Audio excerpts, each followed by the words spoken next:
لايف on فيسبوك. خليك معايا.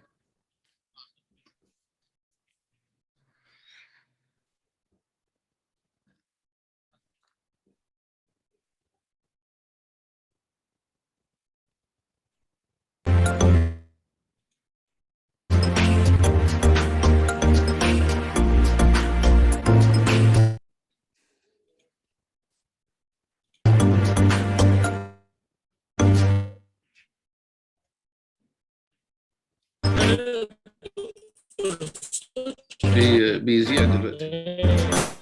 ما توقفش المزيكا إلا لما اقول لك. خليك فاتح معايا، خليك فاتح معايا.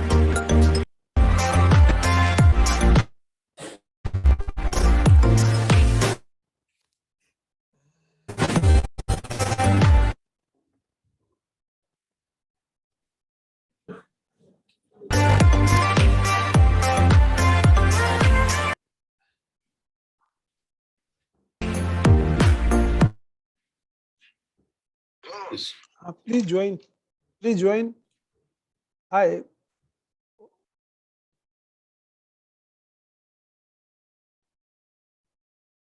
Okay. Okay. Okay.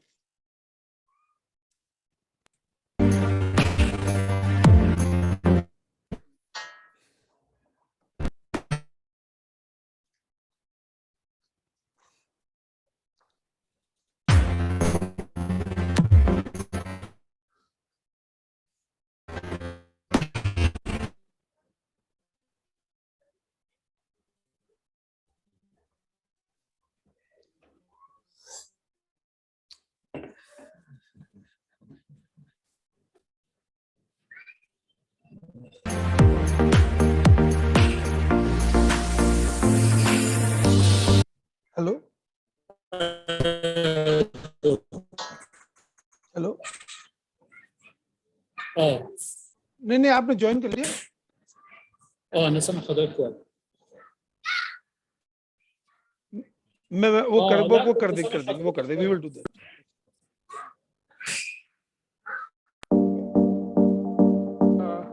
Dr. Nasser, Dr. Grish joined, but just give him panelist right. That's all.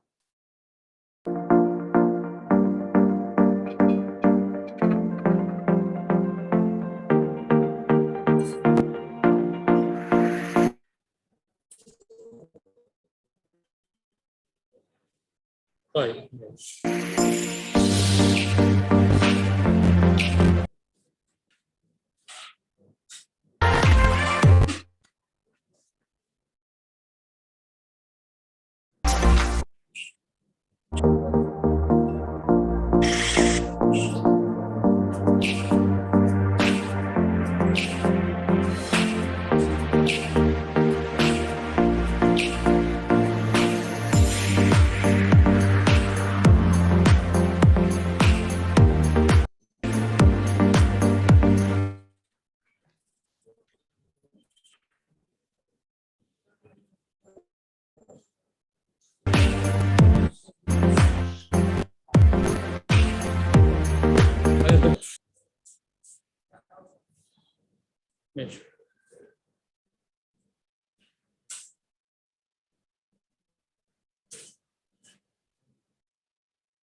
Can you hear my voice?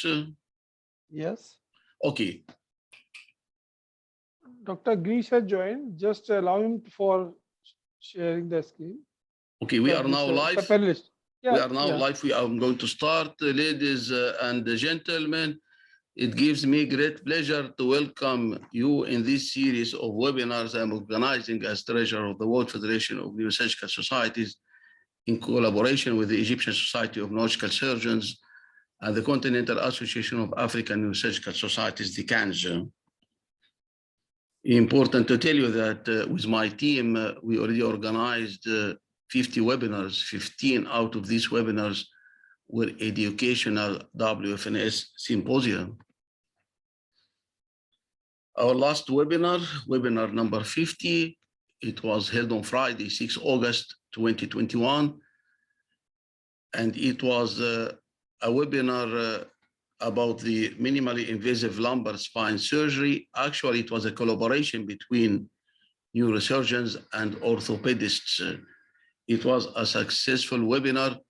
Then the organizing committee decided to stop the webinars for a few weeks because of the vacations. And today we restore back our webinars. Today is webinar number 51, and it is organized in collaboration with the Neurorehabilitation Committee of the World Federation of Neurosurgical Societies. In this occasion, I would like to thank my friend, Professor Virendra Sinha, the chairman of the Neurorehabilitation Committee of the World Federation of Neurosurgical Societies, for such opportunity to have such wonderful collaboration.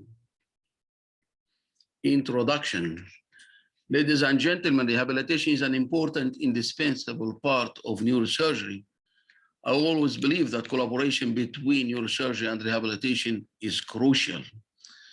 However, practically few rehabilitation centers exist in the low and middle income countries. And actually, the neurorehabilitation is a very important specialty. However, it is undermined in many developing countries, and it's considered to be a luxury in some countries, unfortunately. We are honored that the moderator and chairman of this symposium will be Professor Basant Misra. Is well known. I don't think he needs any introduction.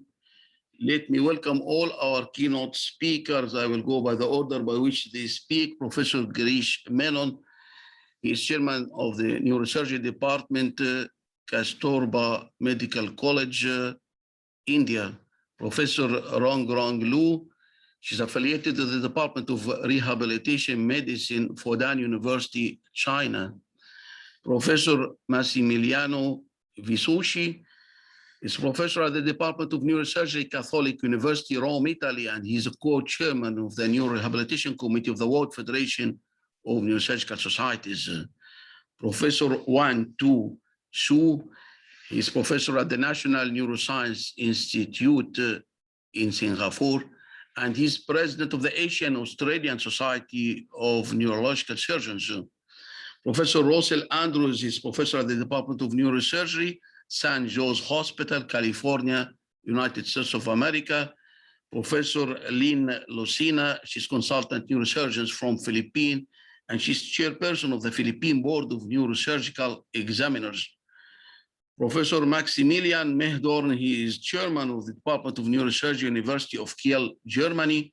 Professor Virendra Sinha is professor of neurosurgery, Jalpur Medical College, India, and he's chairman of the Neurorehabilitation Committee of the World Federation of Neurosurgical Societies. And finally, Dr. Kashyafa Dalvi, she's an occupational therapist at the Division of Neurosurgery from Cape Town, South Africa. Thanks to all of you for contributing to this neurosurgical activity and for giving us much of your time, sharing your knowledge and experience with young neurosurgeons, especially at this difficult time of COVID-19 pandemic, is well appreciated. We have an outstanding program which is divided into 3 sessions. Each session is 1 hour, and in each session we have 3 speakers. At the end of each session, we have 10 minutes discussion. As you can see that all the topics are very interesting. Look at this screenshot. It's very important to tell you that until yesterday, we had 613 registrants over Zoom for this event. And that's considered to be a very good contribution. We're also doing live stream through the Facebook page of CANS, and this is the address as shown in the screen, and through the YouTube channel of the Egyptian Society, and through the Neurosurgical TV of John Bennett. In this occasion, I would like to thank John Bennett. Actually, he's doing a great job in promoting our webinar series. These webinar series are usually followed by thousands. To all attendees, we are glad to get all your questions and comments, and it will be monitored through the chat panel or the Q&A. This is the type of certificates we are offering to all attendees. You can print your certificates electronically. Please don't wait. We are not going to send any certificates, but you can use this address as shown in the screen. And the username will be the email by which you registered to this event. And this is the password. Important to tell you that this event is recognized by the World Federation of Neurosurgical Societies. And this certificate is approved by the World Federation of Neurosurgical Societies as well. Please just allow a few days until we upload all emails to our system so that you can print your certificates electronically. Our next webinar, webinar number 52, is going to be an important event about how to overcome the gap between low and middle income countries and high income countries in neurosurgery. Hello? And this event will take place on Friday, 29th October 2021. We have 10 eminent speakers, Professor Franco Servadier, Professor Jer Russo, Professor Lucas Rasolik, Professor Tariq Khan, another 4 eminent speakers from Africa, and we have the president of the Maldives Medical Association, and we have another eminent speaker from Afghanistan. It's going to be at our usual time, which is 2 to 5 p.m. Egypt time, or 12 to 3 p.m. GMT. Our series of webinars will take place every 2 weeks, not like before, every week. And it will be on Friday at the same time. Important to tell you that the Pan-Arab Journal of Neurosurgery had been already relaunched, and we published an issue on June 2021. The next issue will be published December 2021. I'm honored to be the editor-in-chief. This is address of the journal for submission of articles. This is an open access journal with free submissions and free publications. Also important to announce about an important meeting, which is the Third Man's Congress, which takes place in Egypt 2021 from 27 to 30 October.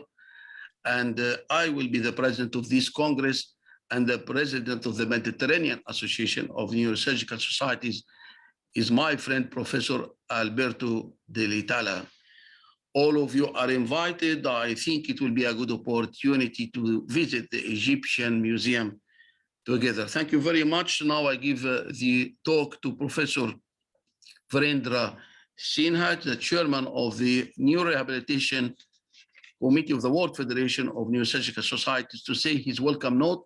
I can also see Professor Mahmoud Qurashi is president of CANS. Maybe he is welcome to say his welcome note as well. Thank you very much, Professor Sinha. Yes. Good evening to everyone. Thank you, Dr. Nazar, Secretary of CANS and President ESNS, Treasurer of WFNS, for conducting joint webinar with Rehabilitation and Constructive Neurosurgery Committee of WFNS. I extend my welcome to moderator, Chairman Dr. B.K. Mishra, who is past first Vice President of WFNS, President of World Federation of Skull-Based Society, and my mentor as well, and esteemed speaker and attendees of the webinar. This is very interesting platform where there is a knowledge and experience sharing from all continents and varied socio-economical status of countries are there. This kind of representation talks about the magnitude of the problem and also need of active addressal. Neurorehabilitation forms an important part of rehabilitative services for neurological disabilities affecting mobility, disturbances of cognition, behavior, pain, disturbances of the consciousness and function. The amount of the resources, hours gone in their management, as well as cost of the treatment, has a negative effect on the annual GDP of every country. Effective neurorehabilitation can reduce overall cost of care and profound consequences of both human and financial terms. Neurorehabilitation needs interdisciplinary approach requiring coordinated effort of different sectors, professions, patients, and community to manage complex conditions related to disabilities. In the following presentation, we shall be much wiser through the experience of our competent speaker and can incorporate in our management program. Thank you, everyone. Now to Dr. B.K. Mishra. Hi, good afternoon, good evening, good morning to different parts of faculty and colleagues in the world. Let me first thank Professor Nasser El-Ghandour. I don't think anybody is doing more education programs in the world for neurosurgery than my very good friend Nasser. Thank you very much, Nasser. It's a pleasure and privilege to be part of it. And Virender Diosena is keep our flag flying. He is a very, very dynamic neurosurgeon, not anymore young. I used to call him young. Now he is very senior professor in Jaipur in a very, very busy hospital and this state very accredited hospital. So without further delay, we have heard Professor Nasser and Professor Virender about this program. So I welcome you all the eminent faculty and welcome all the delegates who are listening to it. And it's very, very satisfying that already there are 600 registration in Zoom and there may be so many people already, viewing this. So let me first invite, has Professor Girish Menon joined? Have you joined? Hello? Has Girish joined? Girish, are you there? He joined, but he could not share his screen. So should we move on to Rongrang Loop first? Or what do you, Nasser, what do you think? I don't know if Mahmoud Qurashi is here. Mahmoud, are you here? Mahmoud?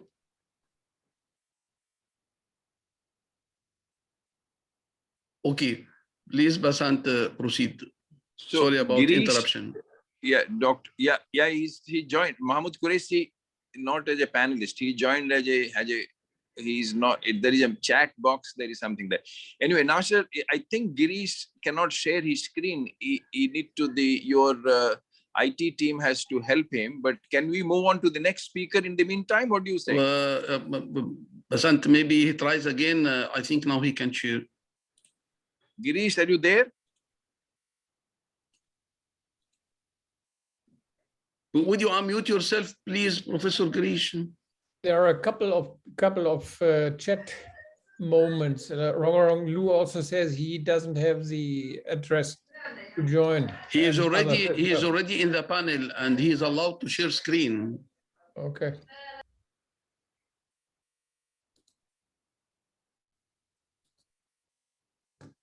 Hello, Girish.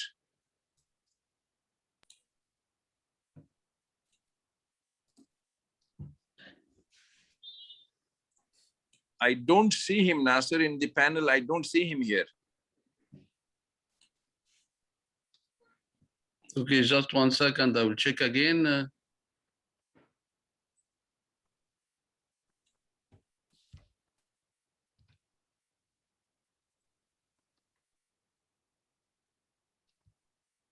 Okay.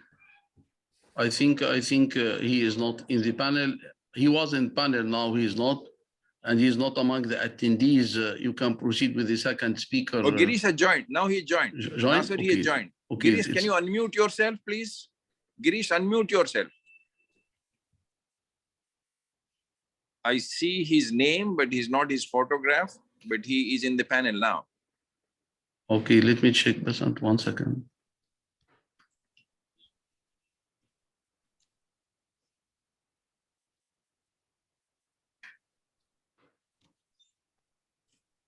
Yeah, Girish, can you hear me?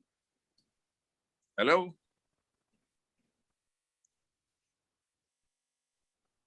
Can hear you, but I cannot speak. Yeah, there is a lot of disturbance. Do you have two things opened up? Have you opened up two, mobile and laptops? Close one. There's a lot of echo.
Girish, can you hear us?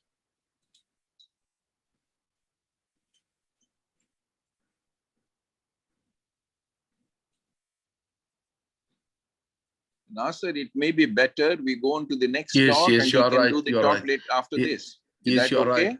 It seems he has a problem to connect to the webinar, and so Basant, I think you better to move to the second speaker until he solves the problem of connection. No, he's there. I couldn't see him among the panel. No, he joined. He's unmuted. Professor Rongrang Lu, can you unmute yourself? Yes, Yeah. can you hear me? Yeah. So Yeah. shall we move on to Professor Rongrang Lu? Yes, please. Okay, so let me introduce Professor Rongrang Lu. She is Chief Physician at Department of Rehabilitation Medicine, Wasan Hospital, Fudan University. And she is going to speak to us on do's and don'ts in rehabilitation for DOC. Professor Lu, can you share your screen, please? Go ahead. Oh, okay. Wait a moment. How can I find my PPT?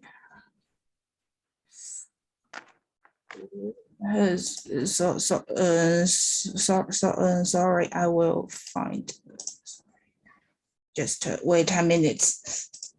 Take your time.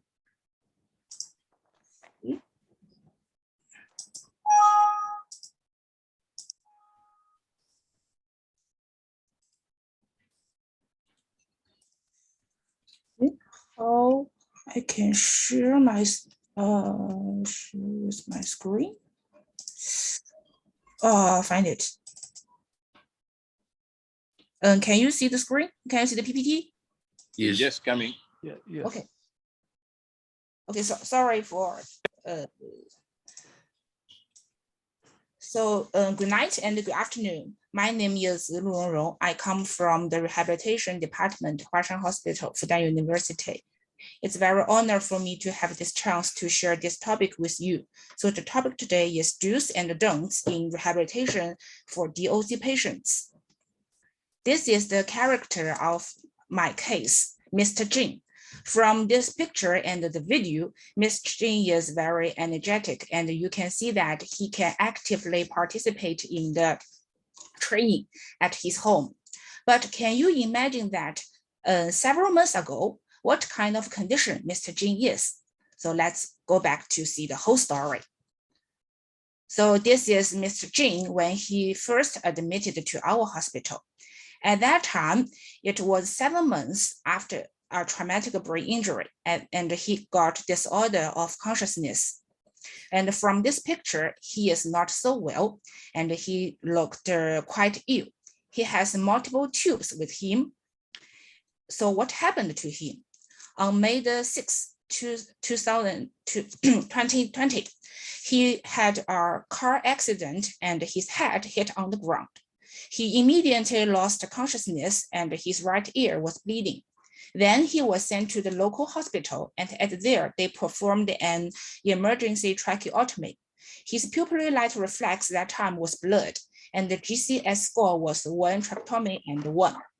CT indicated he had a right temporal epidural hematoma, pneumocranium, subarachnoid hemorrhage, brain swelling, right temporal bone fracture, multiple fracture of ribs on the right side, and the right hip soft tissue constitution.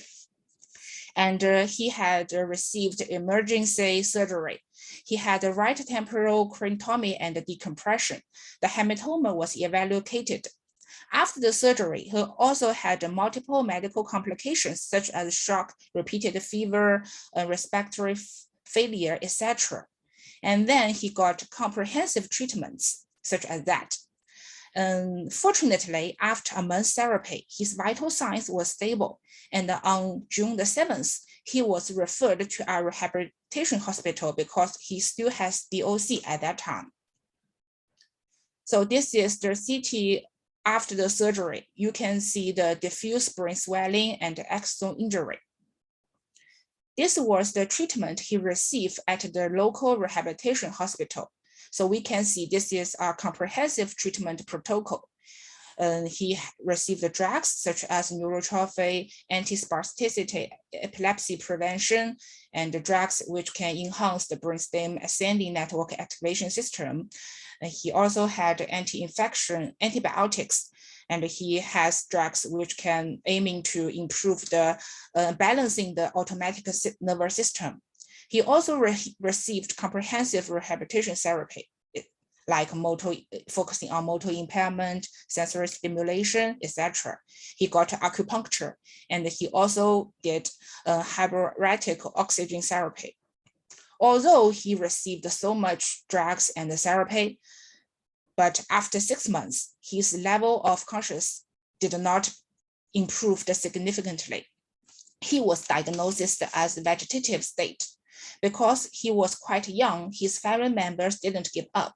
After he was recommended to our hospital. This is the diagnosis when he first admitted to our ward. He got a traumatic brain injury, right temporal parietal occipital lobe brainstem, and he has diffuse axon injury, secondary cerebral ischemia. The function diagnosis for him is disorders of consciousness, motor impairment, spasticity. He was severely impaired in activity of daily living and social participation. He also had multiple medical complications such as hydrocephalus, pulmonary and urinary infection, and the tracheotomy state. After he was admitted, we did a lot of assessment according to the Chinese expert consensus. So this is the assessment we did for our DOC patient, including basic assessments containing motor function, muscle tone, and the range of motion.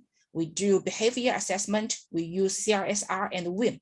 We also do neuroimaging. We use MRI and PET-CT. And we did standardized EEG, TMS EEG, and multiple evoked potentials. So let's see the results of this patient. So we can see his motor function was severely impaired. The total score of Fugl-Mille is 8 point. And MS showed he has increased muscle tone. He has equinavulous deformity. And the range, when talking about range of motion, the active range of motion is not applicable. And the passive range of motion we see limited in both ankles.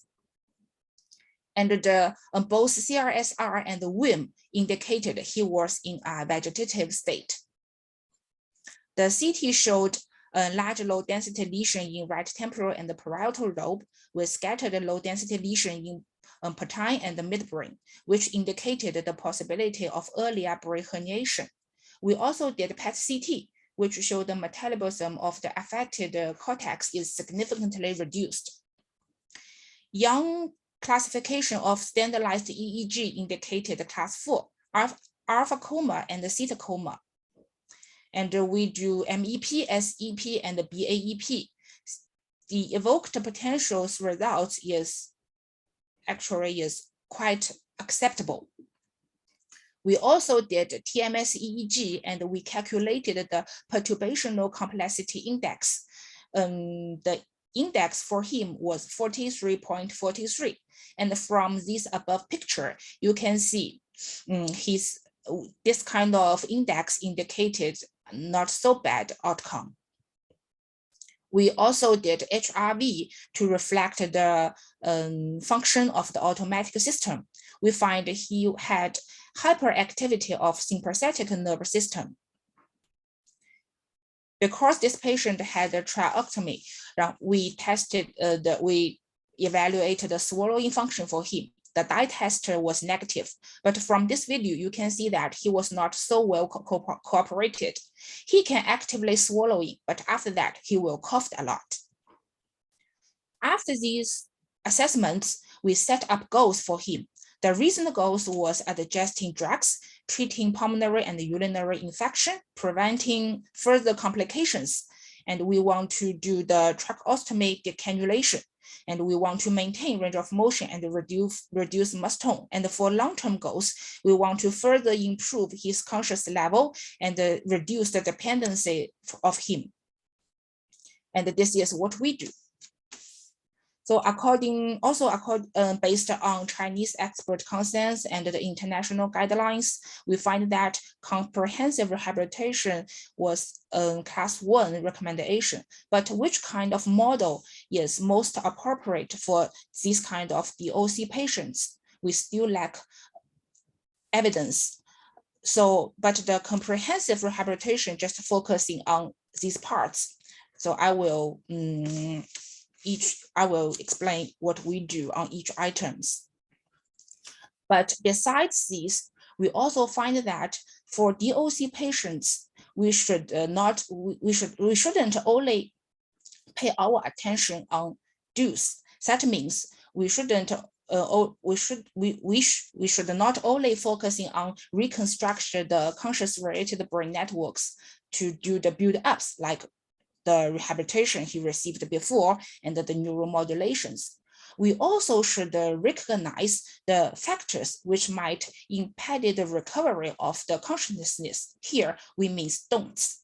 So we know that some medical complications like hydrocephalus, sinking skin flap syndrome, infection, they might impede the level of consciousness. Also, some conditions like spasticity or tracheostomy, they will also impeding the recognition of consciousness behavior. So we should not do the build up. We must also remove those factors. And you can see those are drugs when he was first admitted.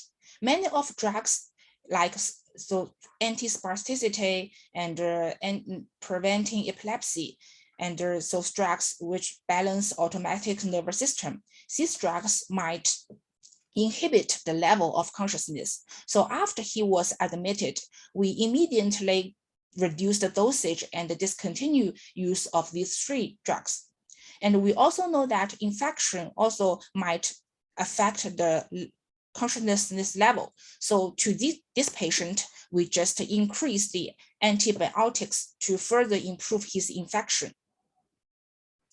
And after that, we secondly tested the dye test. We also had our negative results. And from this video, you can see that the cooperation has been improved. And after swallowing, we do not see much cough. So we changed the tube immediately. And in the later days, we just do the intermediate decannulation cap, and we tested the peak expiratory flow. And then on January the 6th, we do the tracheostomy decannulation. In order to reduce the spasticity and reduce the dosage of the drugs he had, we did a botulinum toxin injection. The total dose was 600 units. And after that, we can reduce the dosage of baclofen. So this is the review of the drugs we have adjusted. You can see that for those ineffective drugs or drugs which might inhibit the level of consciousness, we just reduce and discontinue this kind of drugs. And for those effective drugs which can supplement the neurotransmitters, we just started to use or increase the dosage of these kind of drugs. So after we have adjusting the drugs and do the tracheostomy decannulation, we do the behavior assessment again.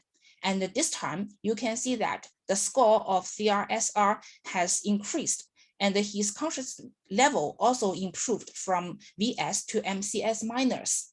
And the family members told us when the patient was listening to crosstalk, he can laugh. And then we continue to adjust our drugs with reduce and discontinue use of these two drugs, and we increase the drugs which might help us supplement the neurotransmitters. And for the build up work, we also do a comprehensive rehabilitation to reconstruct the conscious related brain network. We're focusing on motor impairment, dysphagia, pulmonary rehabilitation. We do the sensory and the environmental stimulation. We do music therapy because this patient like to listen to crosstalk. We just let their family members to let them give him chance to listen to the crosstalk. And we also do the non-invasive neuromodulations like RTMS, TVCS, median nerve stimulation, and transcutaneous vagus nerve stimulation. So let's see what happened to the patient after 4 months. And this is the result of CRSR. You can see that during these 4 months, his level of consciousness has improved a lot. He from VS to EMCS. And with WIM, we know that WIM has more detailed items, and WIM also showed a great improvement from VS to MCS plus. This is the condition for Mr. Jin now. You can see that with the help of worker and family members, he can stand independently. And under the supervision of physical therapist, he can actively participate in the rehabilitation therapy. So let's review the whole case.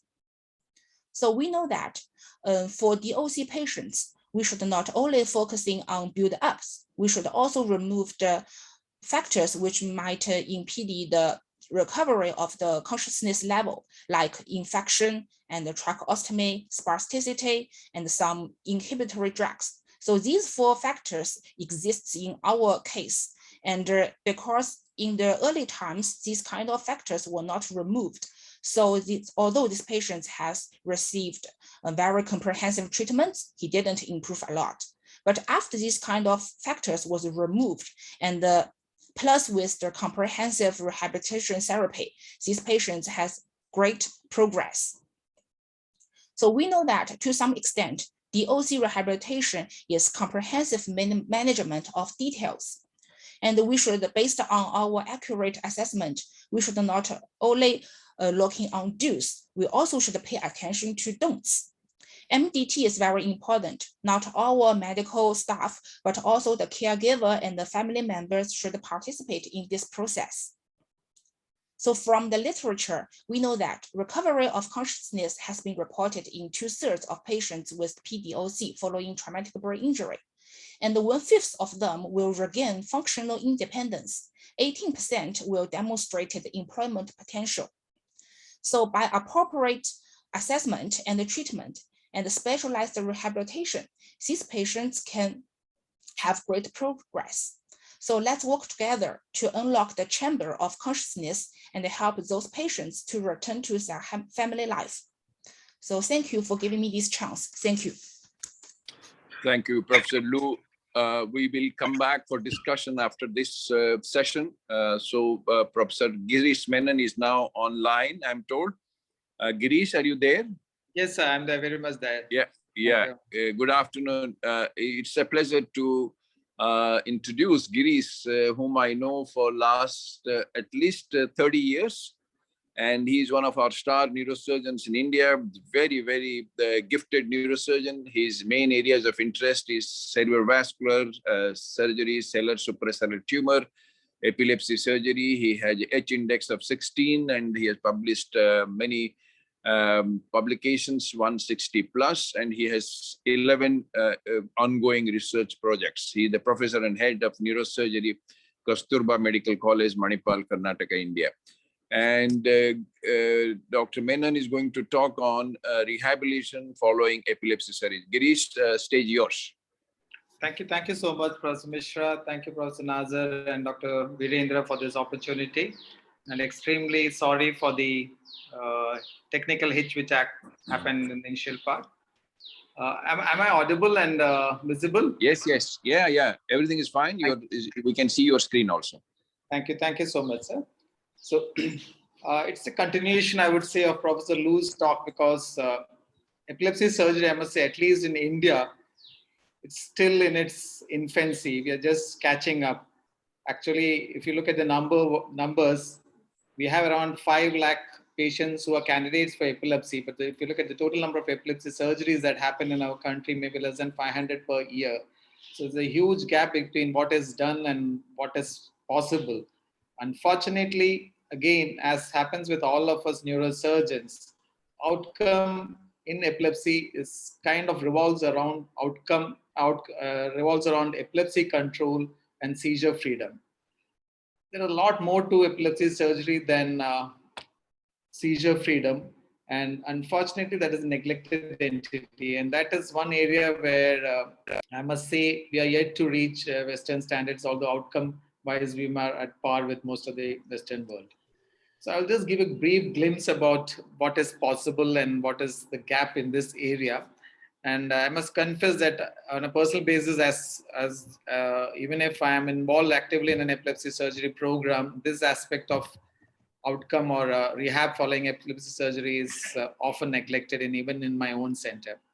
So just a brief glimpse of how this evolved. Now, these are the two, probably one of the few instances where we had a randomized control trial for a surgical procedure was epilepsy surgery. And these two landmark papers, one in the NEJM in 2001, followed by this in JAMA in 2012. These kind of concretely established the role of temporal lobe epilepsy surgery with very definite results and a very good outcome as far as seizure freedom was controlled. And thereafter, from temporal lobe epilepsy, it has expanded to other domains as well. And we have surgeries for hemispherotomies, like hemispherotomies, corpus callosotomies, vagal nerve stimulation, and so forth. But if you look at a spectrum from 0 to 100, we have curative surgeries with good outcome, like temporal lobe resections, lesionectomy, and hemispherotomies, which near the 100% or maybe at least 80% plus. We have extratemporal resections, which give us an outcome in the mid-range around 50 to 60. And then there are kind of palliative procedures like corpus callosotomies and multiple subpial transections and vagal nerve stimulations and so forth. Now, one aspect is, of course, freedom from seizures that, as I said, most of carefully selected patient and a very good outcome, like with surgeries like temporal lobe epilepsy surgeries as well as hemispherotomies. Then complications. That is one again area where we'll think of rehabilitation. Fortunately, the is as to what we perceive from a surgeon's perspective. And for complication rate, mortality of less than minor complication 7%, which is quite negligible if you were to look at it from a surgeon's perspective. That's what. Does it mean that if seizures are controlled, all epilepsy surgery patients are happy? The answer is on the negative side, or to the contrary. So this is the clinician's follow-up issues. Outcome is the main domain in which we categorize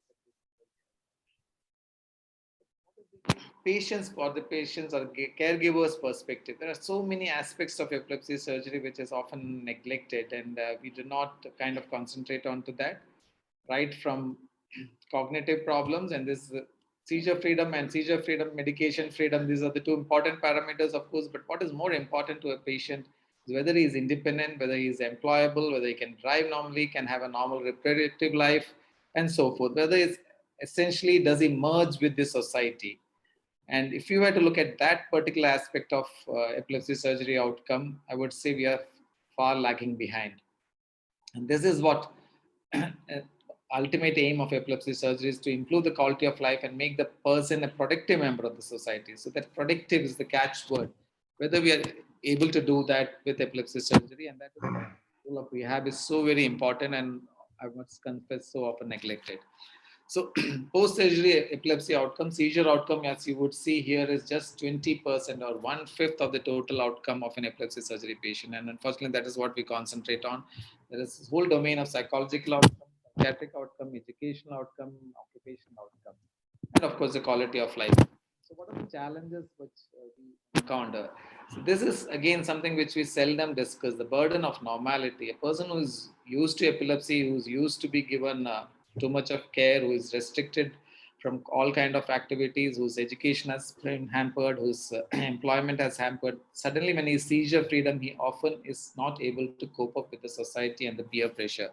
And this is much, much more than what we think it is. Being sick is one manner of being that may not change by removing an epilepsy focus. The patient, he may be seizure free, but he continues to be mentally sick. And he's not able to adjust with this normal life which we are attempt to provide by doing an epilepsy surgery, a successful epilepsy surgery. So this burden of normality is no longer talked in whispers. It is a thing of reality, and which is something which all epilepsy surgeons or epileptologists need to look into. So I'll just go into detail in these things. Foremost would be the most important aspect would be the employment opportunities for these patients. So this is one study which was done in my alma mater, the Sri Chitra Institute, one of the pioneers in epilepsy surgery in the country. And I would say one of the centers with the largest number. And what they found is freedom from seizures achieved by epilepsy surgery does not always translate into useful employment. Outcome in regards to employment is at best modest, and it may take several years. There's still a lot of taboo related to epilepsy, and still they do not find employment as easily as possible. And why? What are the reasons for that? It could be their own memory or emotional disturbance, or it could be an employer discrimination and a stigmatization at workplace. So it's not only the patient, the doctor, but the society as such need to adapt to this new role which a patient is likely to have, which is seldom not seen. And this is one interesting study which I would like to, this I would say, which cornerstone of the benchmark on which rehab based on the study from Sweden. I would say again a randomized kind of study. So done with the objective to evaluate the effects of post-surgical rehabilitation program on employment status after 2 years after a temporal lobe epilepsy surgery. So the patients were categorized in two: one who got immediately post-operative rehabilitation and one who did not. And this the whole team was involved, not only the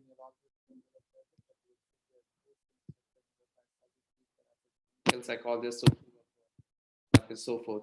And these are the lot of domains in which a patient was looked into. Not what I wish to highlight is not just medications alone. This is the number of parameters which were concentrated upon in this group of patients compared to the control group, which was just the normal surgery, which undergood.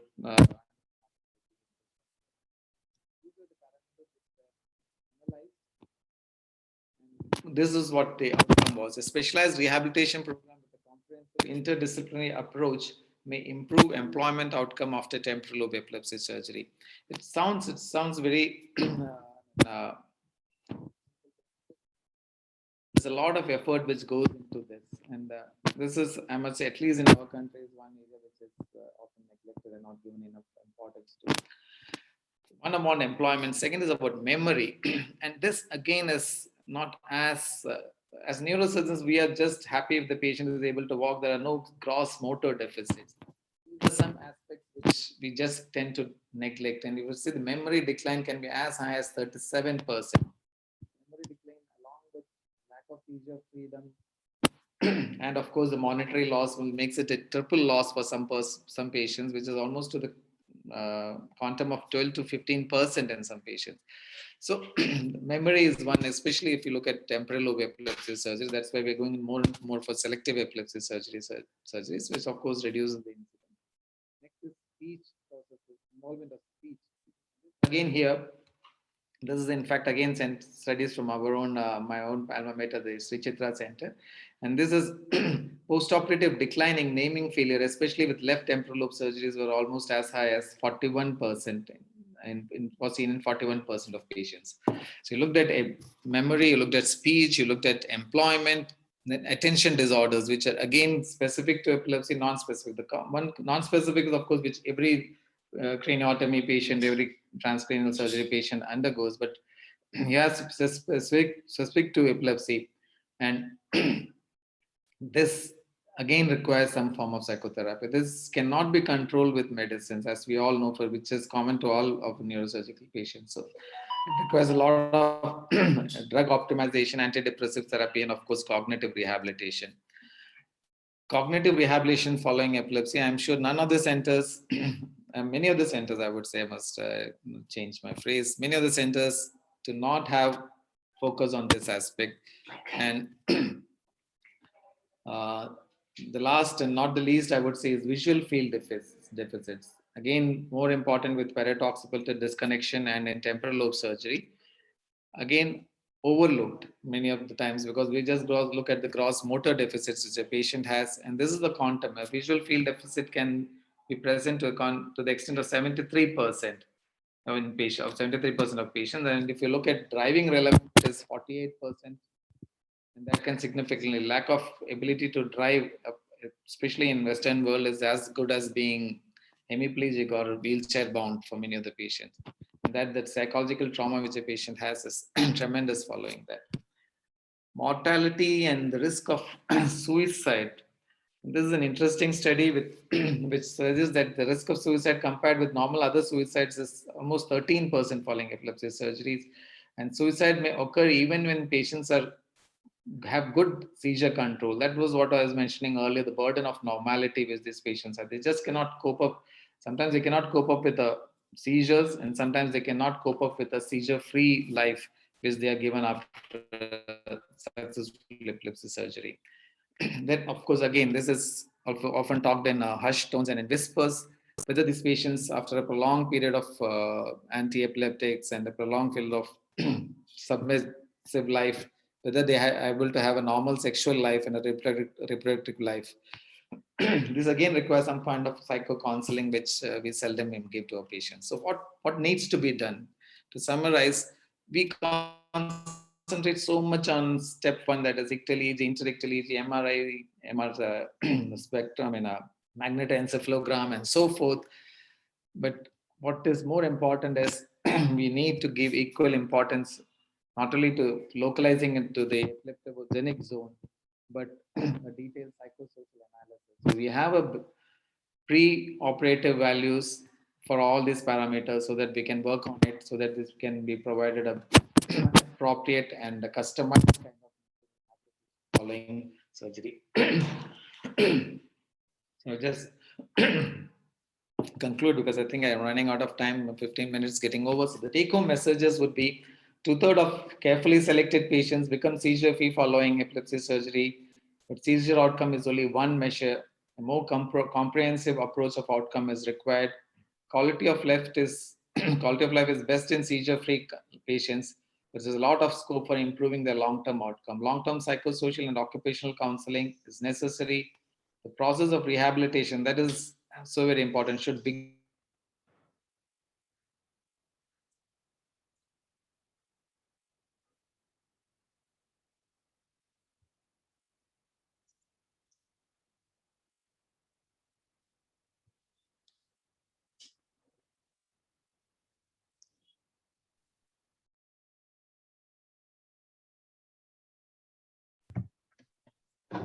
It's a net problem. Hello. Hello. Yeah. Do you hear me? Yeah. Thank you.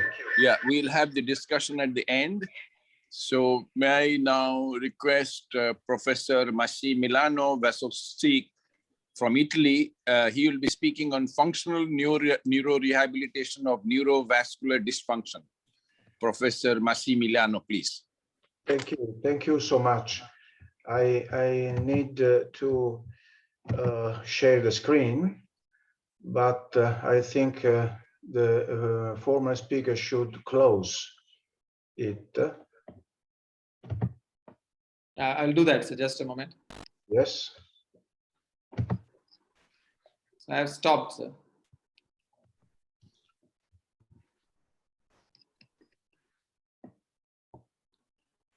Are you able to share now, sir? Yeah, he's sharing. You It's see? okay, Girish. You see? Yeah, we can see. Go ahead, please. Perfect. Thank you. Thank you so much.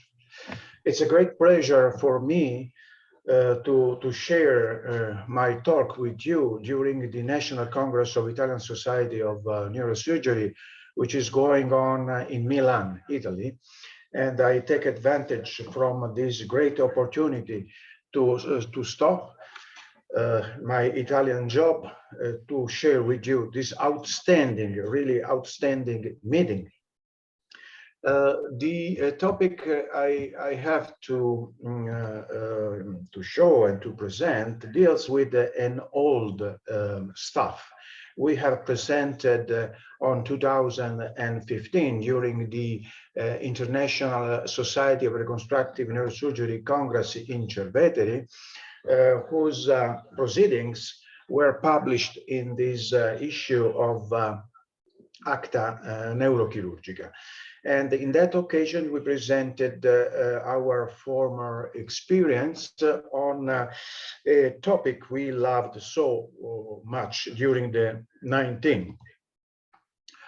We experienced many personal training with both animals and patients dealing with the mechanism underlying an increase in cerebral blood flow during cervical spinal cord stimulation. And we tried to merge this personal experience with the experience of other neurosurgeons. We published our very first data on 1991, dealing with cerebral blood flow change studied with the transcranial Doppler sonography and true real flowmetry, showing that an increase in CBF was evident during a cervical spinal cord stimulation. Otherwise, a stable situation was detected during dorsal or high lumbar stimulation, and in some very few cases a decrease in cerebral blood flow was recorded during lumbar spinal cord epiconus stimulation. And these are some histograms of our findings, both of an increase repeatable in time and a decrease repeatable in time, as studied with transcranial Doppler sonography. Flowmetry by Xenon scintigraphy confirmed such an experience that was first started from rabbit studies. In those cases, we recorded cerebral blood flow by internal carotid artery flowmetry, and as soon as we started to stimulate cervical spinal cord, we could record an increase in the cerebral blood flow. Our findings were quite similar to findings of other researchers, both in animals and in patients. But which were the most reliable mechanisms? Probably an activation of reticulospinal reticular pathways, and it was consistent with the precise side of the stimulating electrode. We tried also to better understand the autonomic mechanism underlying such a phenomenon, and we tried to compare hemodynamic effect of cervical ganglion, sympathetic ganglion stimulation without spinal cord stimulation and with spinal cord stimulation. And what we found out is represented in this schematic view. If you look at the lower part of this panel, you can see that CSTS means stimulation of cervical sympathetic chain, associated with a decrease in cerebral blood flow. But if we turn on spinal cord stimulation and immediately after, soon after, we start with the cervical autonomic sympathetic ganglion stimulation, we produce a less intense vasoconstrictor effect. So we conclude with the concept of functional reversible sympathicolysis produced by spinal cord stimulation. We tried also to extend such an evidence on the problem of vasospasm. As we produced our data, we were awarded by the International Neuromodulation Society because of the potential of what we have seen. In fact, without spinal cord stimulation, when we inject autologous blood in posterior cranial fossa in rabbits, we produce a basilar artery vasospasm.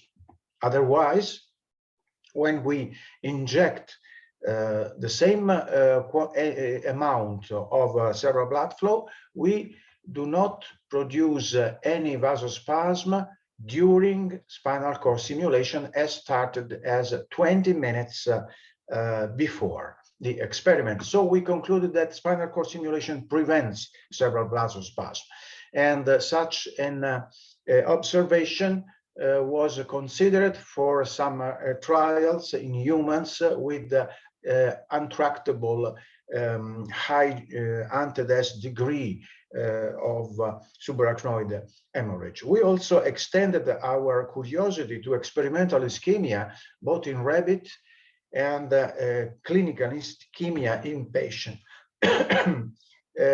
In rabbit experiments, we studied a complex model of ischemia with intracranial pressure monitoring and occlusion of carotid artery, and in order to enhance the formidable compensatory Willis polygon in the rabbit, we added also a weight of some grams over the brain to enhance the obstructive power of our maneuvers. And we could recognize a severe decrease in cerebral blood flow, as represented with this slope, so evident in near infrared spectroscopy, consistent with ischemia. MRI showed the local signs of the brain trauma with the local weight, as well as far ischemic images. When we produced the same experiment in rabbits harboring a stimulating cervical electrode, we did not recognize the same ischemic model, since we had a reservation, a compensatory effect of spinal cord stimulation on the ischemic maneuver, and the animal did not have any more the far lateral ischemic images, but only the local gravity ischemic damage. So we extended our experience on clinical ischemia, first with a single case of a left-sided stroke in a dysphasic spastic patient, who shown an increase in the cerebral blood flow during stimulation, as well as restoration and an improvement on dysphasic symptomatology, and extended in a more consistent number of patients this observation as measured with SPECT, transcranial Doppler sonography, and near-infrared spectroscopy, and data obtained were consistent with an increase in local ischemic cerebral blood flow, as measured with the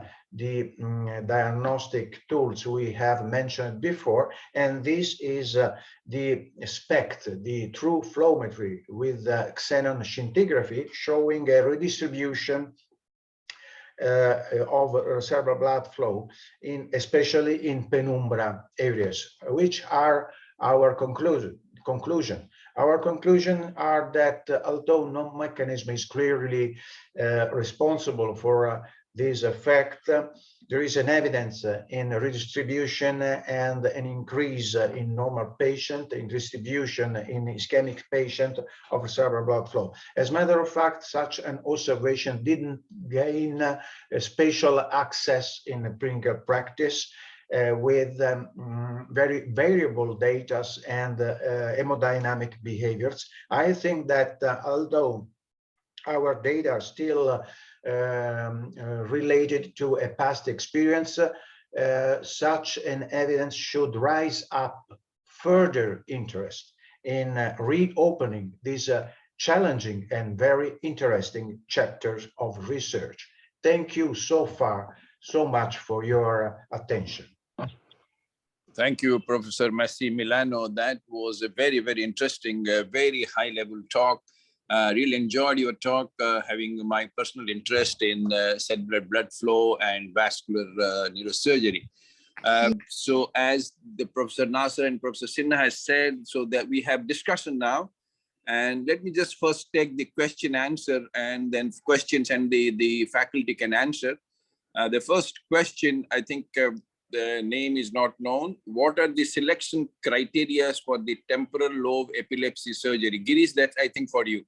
Can you answer that live? Dr. Nasser said it live, answered live. Yeah. Girish? Okay. I mean, that's a, I would say that's a seminar on its own, webinar on its own, generally. Correct. So it is, essentially it needs to be concordance. What we are looking at it by the history of the patient. Take the history of the patient, that will give clue that the source of epilepsy is from the temporal lobe. You do an EEG and a video EEG, which will tell us that the electrographic activity is from the temporal lobe. Then you do an MRI, which will show that there is abnormality in the temporal lobe. And of course, if required, other additional tests. So essentially what we are looking at is clinically, electrographically, the seizure should be arising from the temporal lobe. That such patients, we call them as concordant. And if it's a concordant case, these patients do well with epilepsy surgery. Of course, there is more to it than what I mentioned in a nutshell, but generally this is the essence. It has to be, all the investigation should point that the abnormality is in the temporal lobe. That includes the clinical parameters, the radiological parameters, and the electrographic EEG parameters.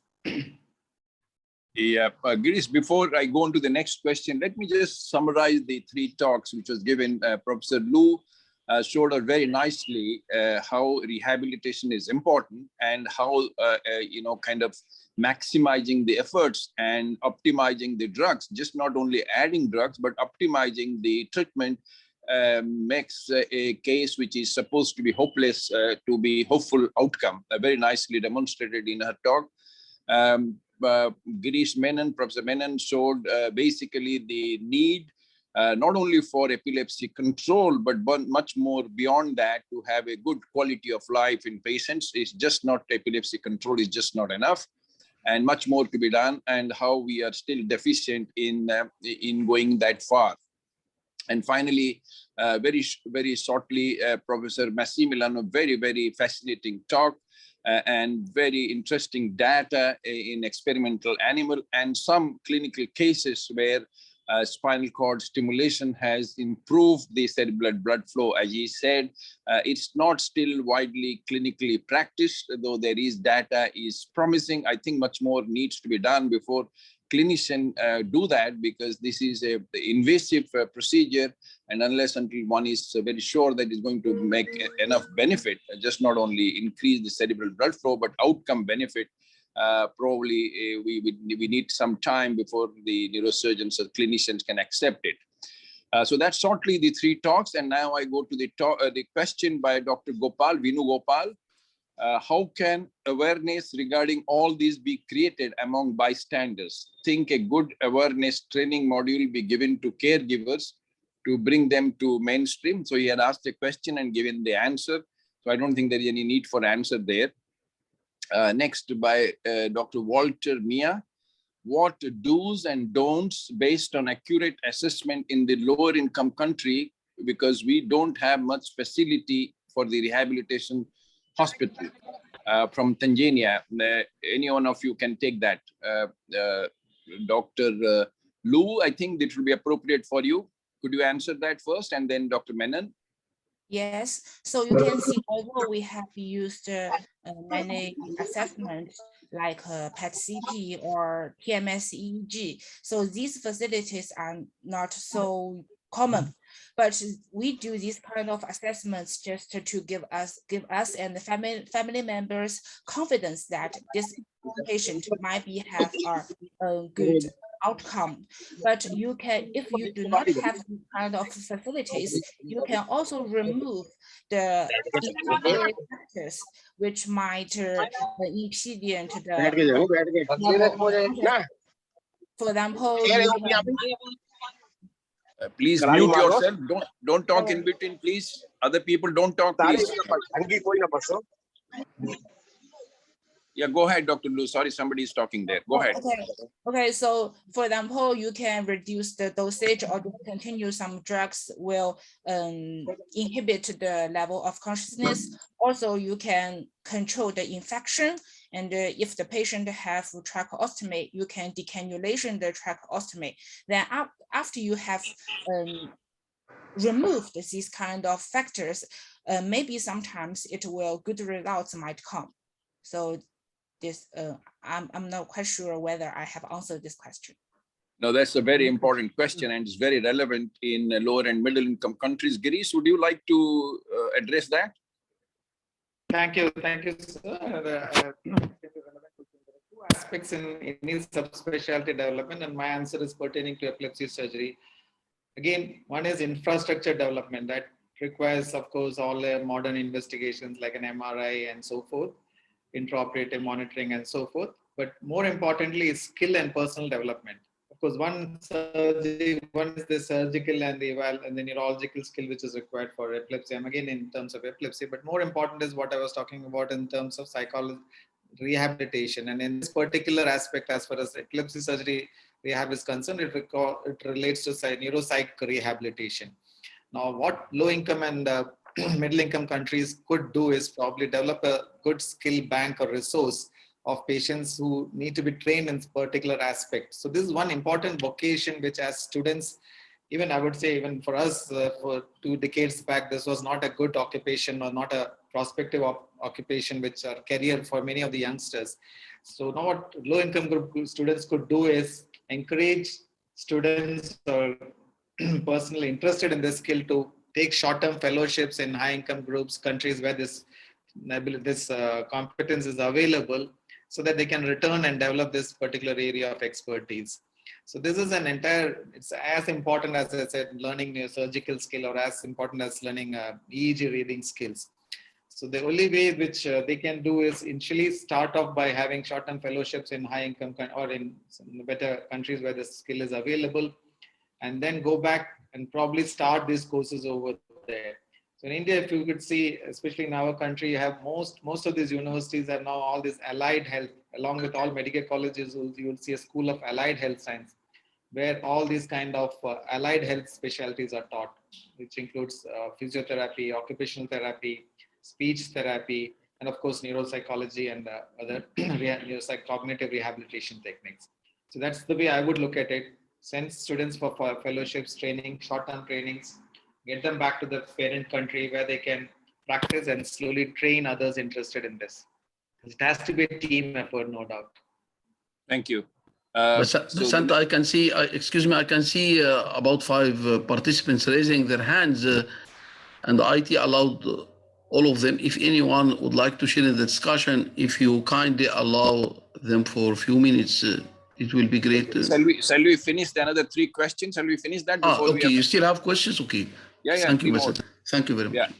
So the next is anonymous. Somebody has not given his name. What activities should be done by M6 stage patient to gain his senses? For Dr. Lu? Can you do that? Can you take that question, Dr. Lu? Okay, I think, yeah, go ahead, please. I try to understand this kind of... What activities should be done by M6 stage patient to gain his senses? So M6 stage here means Yeah, GCS. Okay, Because they so imply a conscious obeying patient, I guess. Yeah. Patient who is so in the obeys GCS, I think he's referring to Right. GCS probably. Yes, yes. I don't know. Yeah. Anyway, I think Dr. Lu, you can leave that. He can write directly to you and then follow up. Dr. Silvia Masaway, thank you, Professor, for the nice presentation. Do you do surgery for epilepsy patient who develop post-brain injury or even patient with genetic epilepsy? Girish, a short answer, quick answer, so that we can Yes, take yes, the... definitely. Again, this is an important group. Two things, criteria need to be satisfied. One is the seizures should be intractable. That is, they are not controlled with medicines, adequate medicines given for adequate number of time, adequate duration of time. And second, all the electro and radiological parameters should point to that particular area of the brain which has sustained an injury. Then we can go ahead with a surgery, either a resective or a disconnective surgery. And genetic genetic seizures also, not all of them. Some of them, of course, do, and most often it is a palliative surgery, not a curative surgery like that we do for a temporal lobe epilepsy or a hemispherectomy. So quite often this genetic, the so-called branded genetic epilepsy patients undergo a palliative kind of surgery, like a corpus callosotomy and so forth.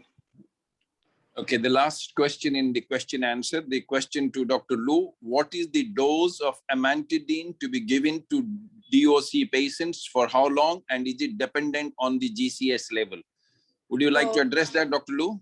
Yes, so amantadine is a quite interesting drug, and multiple evidence has supported the use this kind of drug in traumatic brain injury patients with disorders of consciousness. So it usually started from 0.05 per day and then increased to 0.1 per day. And then the final dosage was 0.2 a day, so twice a day, so 0.1 twice a day. And this kind of drug, in our world, we will start this drug for to use nearly 1 month to see the effect of this drug. So this drug is interesting because if it will help improve the consciousness of the patient, when you stop using this drug, and then you will observe and go back. Then if you started again this kind of drug, the patient will make the same progress. So it's a quite good drug with a lot of evidence. Yeah. Thank you. Thank you. Dr. Nasir, can you take the, I don't know who are the people who have raised hands. We just need to ask if they are still available. I can see 5 or 6 participants raising their hands. Please go ahead. You are allowed to talk if anyone would like to share in the discussion before we proceed to the next session.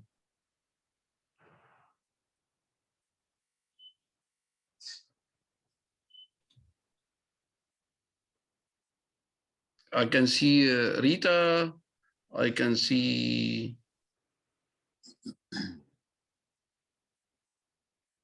Dhirendra.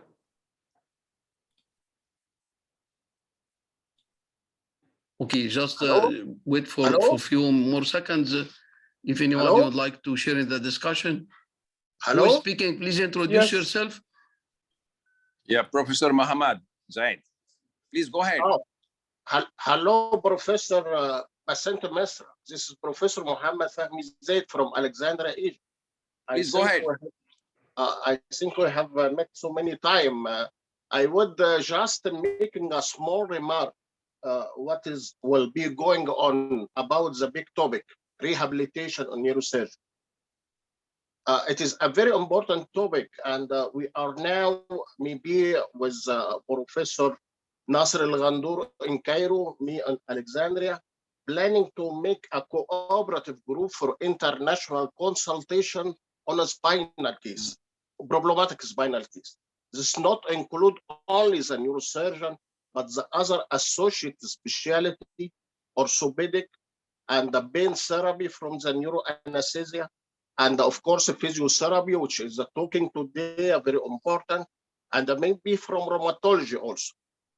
We are now starting to make a collective on WhatsApp group it will be taking a while, maybe starting up to the next 3 months later. Muhammad, these consultations are free, of course, yes? Consultation, yes, is free, but international. So I would like to concentrate on my talk about if anyone all over the world on this 5 specialty, I will say this once more, neurosurgeon, orthopedic, of course, interested and inspired. And pain therapy, minimally invasive, and physiotherapy, which is the main talk today, and also from rheumatology. Maybe include later the neuroradiology or the neurologist. From me in Alexandria and Professor Nasser in Cairo will make a very large group on the next 3 months. And I have already arranged with Ben Janet,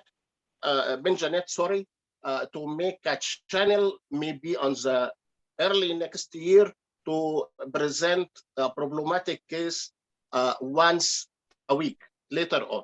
This is, I think, would be highly important on the future and for the sake of those patients, which is not problematic in our country, Egypt, but in any country all over the world. And thanks for all of you. Thank you, Muhammad. Basant, I think it's time to proceed to the next session and to the next speaker. Okay, so thank you very much, all the speakers, and very nice discussion. We go on to the next talk by Dr. Wan Tu So, who's a very good friend of mine for many, many years. He is currently the Continental ASNS president. He's a senior consultant neurosurgeon at the National Hospital in Singapore and associate professor, clinical associate professor. He will be talking on pediatric rehabilitation in low and middle income countries. He's a very accomplished speaker. Wan Tu, stage is yours. Okay, can you hear me? Right, thanks. Thank you, Professor Nasser and Professor Sinha for this opportunity to talk. Actually, I'm not a pediatric rehabilitation specialist, okay, but I'm a pediatric neurosurgeon, but I think as I work with children who needs rehabilitation, you really know what the needs are. And the scope of rehabilitation in children is actually much, much bigger than, if we look at it from an adult perspective, because, we tend to think of people needing rehabilitation after sustaining severe head injuries, spine injuries, or suffered strokes.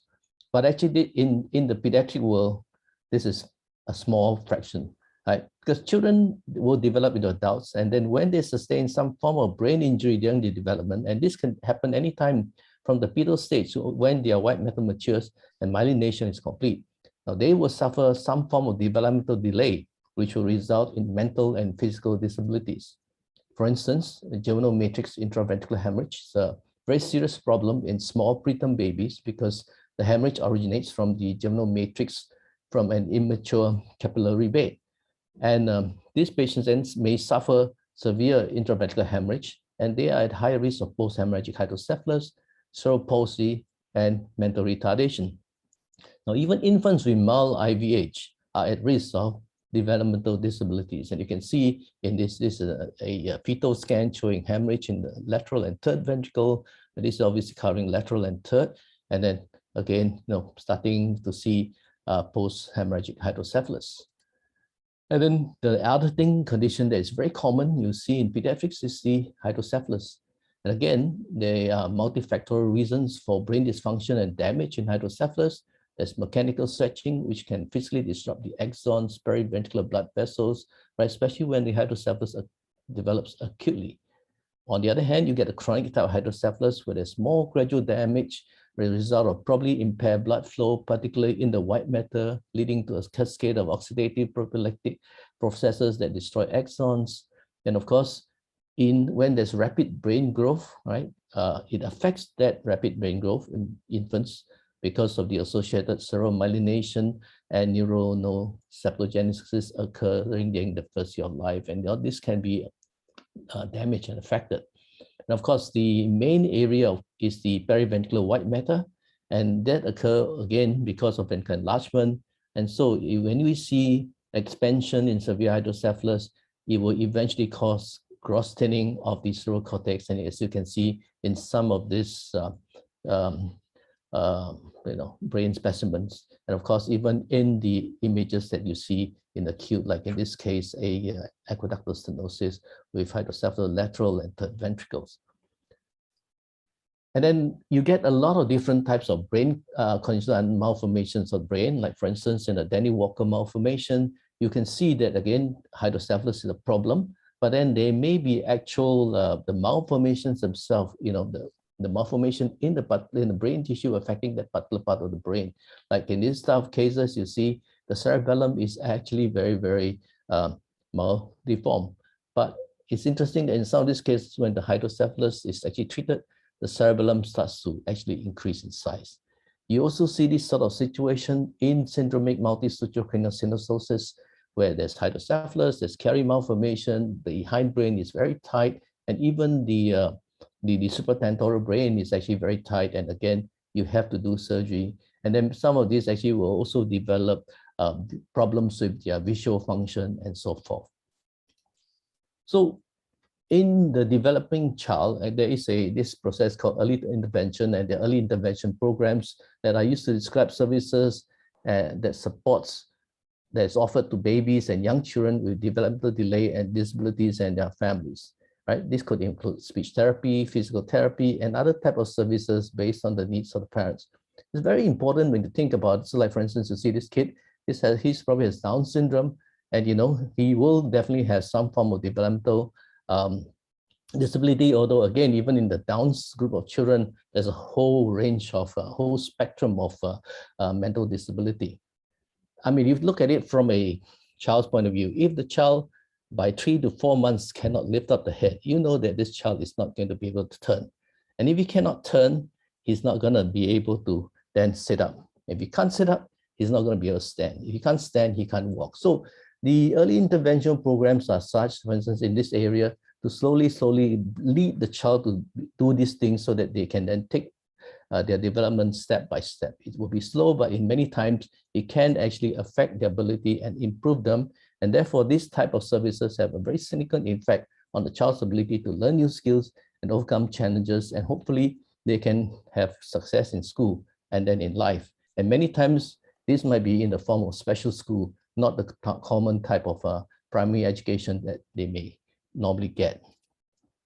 The other area we see very commonly, especially in the low-income countries, is spina bifida. And of course, patients with spina bifida will develop, many of them have hydrocephalus, and many of them have either mental because of hydrocephalus or physical disabilities because of the spina bifida itself, right? So some of the factors that actually may make them worse will be things like the Chiari malformation, maybe some degree of aqueductal stenosis, there may be anomalous venous drainage, and those itself can also cause some problems with the brain.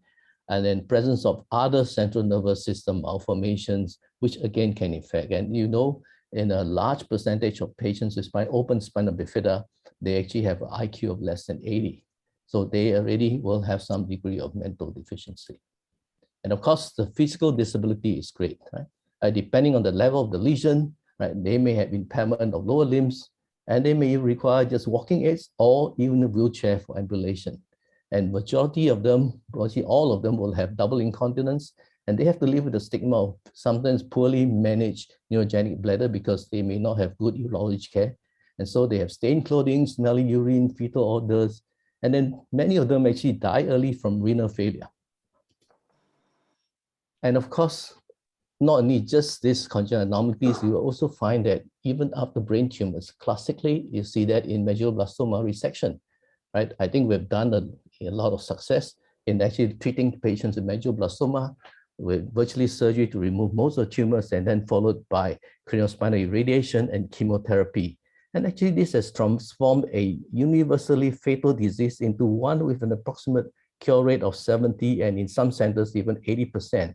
Right? This is really great progress, but survivors pay a price with a cure because of long-term sequelae due to usually radiation, stunted growth, endocrine insufficiency, and neurocognitive sequelae. And so you have neurocognitive morbidity in attention, executive functions, processing speed, working memory, and memory frequently occurs and then contributes to decline in intellectual and academic abilities. And 90% of survivors require long-term special education services and have reduced rate of high school radiation and employment. And you can see even in this paper on low-grade glioma, once they've received radiation, cranial radiation, the IQ starts to drop. And of course, definitely traumatic brain injury, which is the focus of a lot of rehabilitation. I mean, fortunately, severe injury is not so common in children, but then on the other hand, when it comes to TBI, children are not little adults. So the nervous system, as I mentioned, even in the other situation, at the time of injury are usually still not fully mature. They're still in the process of developing, acquiring new skills, and then following injury, they must not only meet the challenges of recovery, but also ongoing challenges of development and maturation. And so the impact of traumatic brain injury on child's ability to achieve developmental milestones is a critical factor in determining long-term outcome. And then many of us assume that children possess a greater capacity for neural reorganization after the injury because of neuroplasticity, something that we know is very important.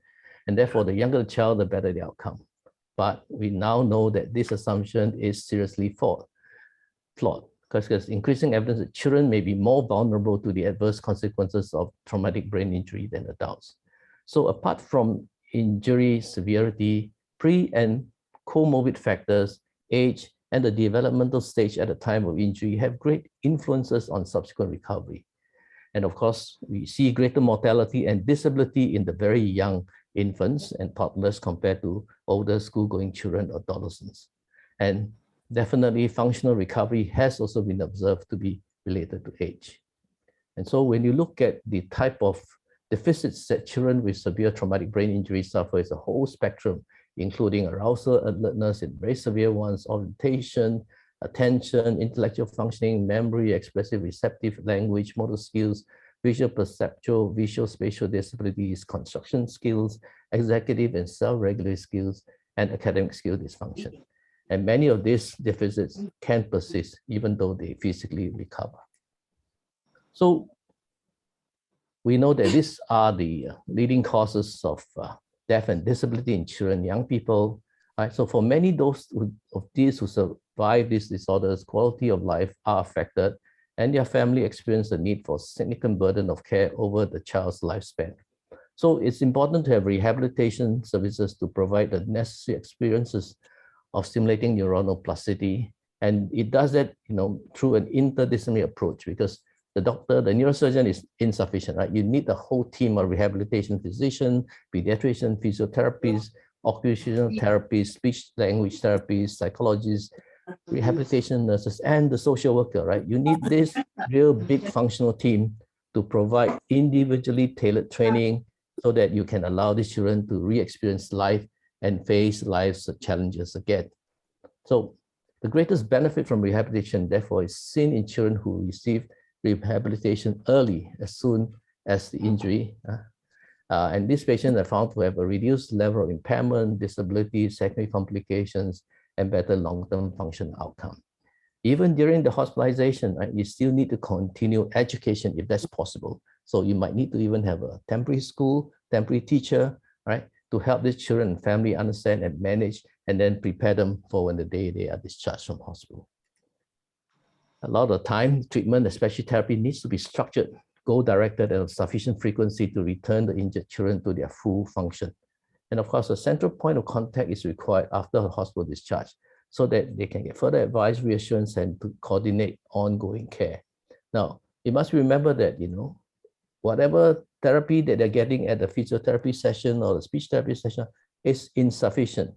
Family members need to learn how to do these things and then make the children practice the exercises at home. All right, otherwise it's actually a waste of time. So positive partnerships with professionals help injured children and their family to maintain a sense of hope and participate in joint decision-making about their care. Unfortunately, as we have heard, even from Professor Nasseh, talking about how undermined rehabilitation is in the LMIC countries, right? In children, it's really worse, right? I think we see some recent reports where there are many unmet needs for physiotherapy, educational services, speech therapy, In many places, there are no even rehabilitation hospitals or even outpatient facilities catering to children or early intervention centers. And there's a lack of pediatric rehabilitation specialists aside from therapists. Even in my hospital, for many, many years, we work without a pediatric rehabilitation specialist because that function is a very important function because you might have many, many different therapies. You can have speech therapists, occupational therapists, physiotherapists, and other therapies, but you need the pediatric rehabilitation specialist to coordinate the care, to decide which type of therapy should be given more and some maybe less. So every child is different and the needs are different, and the pediatric rehabilitation specialist is the person that should be the one coordinating the team.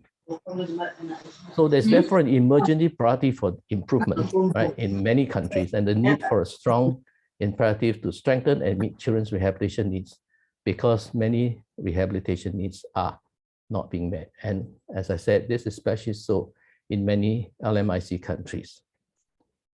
So that's the end of my talk, and I'd like to welcome you guys all to the Asian Australasian Congress of Neurological Surgeon meeting in Jerusalem next year, September. And also, if you're interested in pediatrics, do come to the annual meeting of the ISPN in December 2022, also in Singapore. Thank you. Thank you very much, Professor Su. Great talk as usual. It was very important and interesting. Now we move to our next speaker, Professor Russell Andrews. He is going to speak about nanotechniques for neuro repair, including some information on stem cells and COVID vaccines.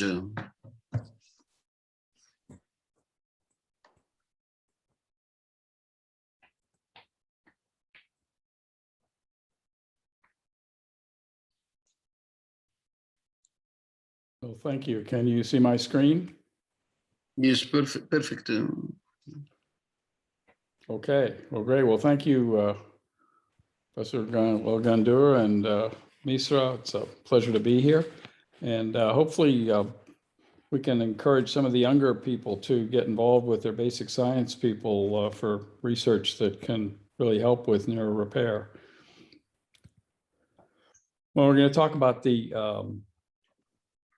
in nano realm. We really need to begin with, what size are we talking about? It's 1/1000th of a meter. A meter is roughly the height of a 4-year-old child. And as we see on the top there, if you go to the left, a red blood cell is about 10 microns in diameter.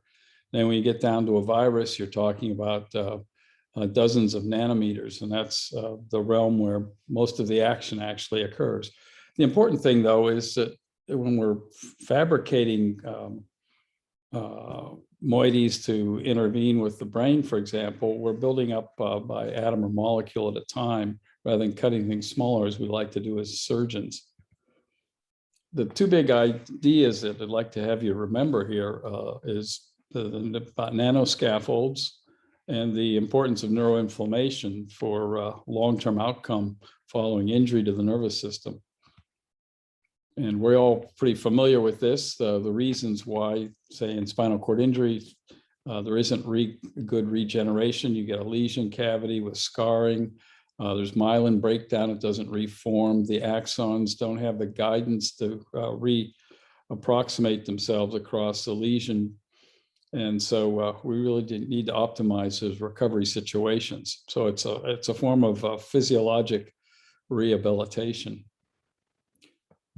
You're all familiar with the Sydney Opera House. And so if you look at the bottom right there, there was scaffolding going up as they were building that decades ago.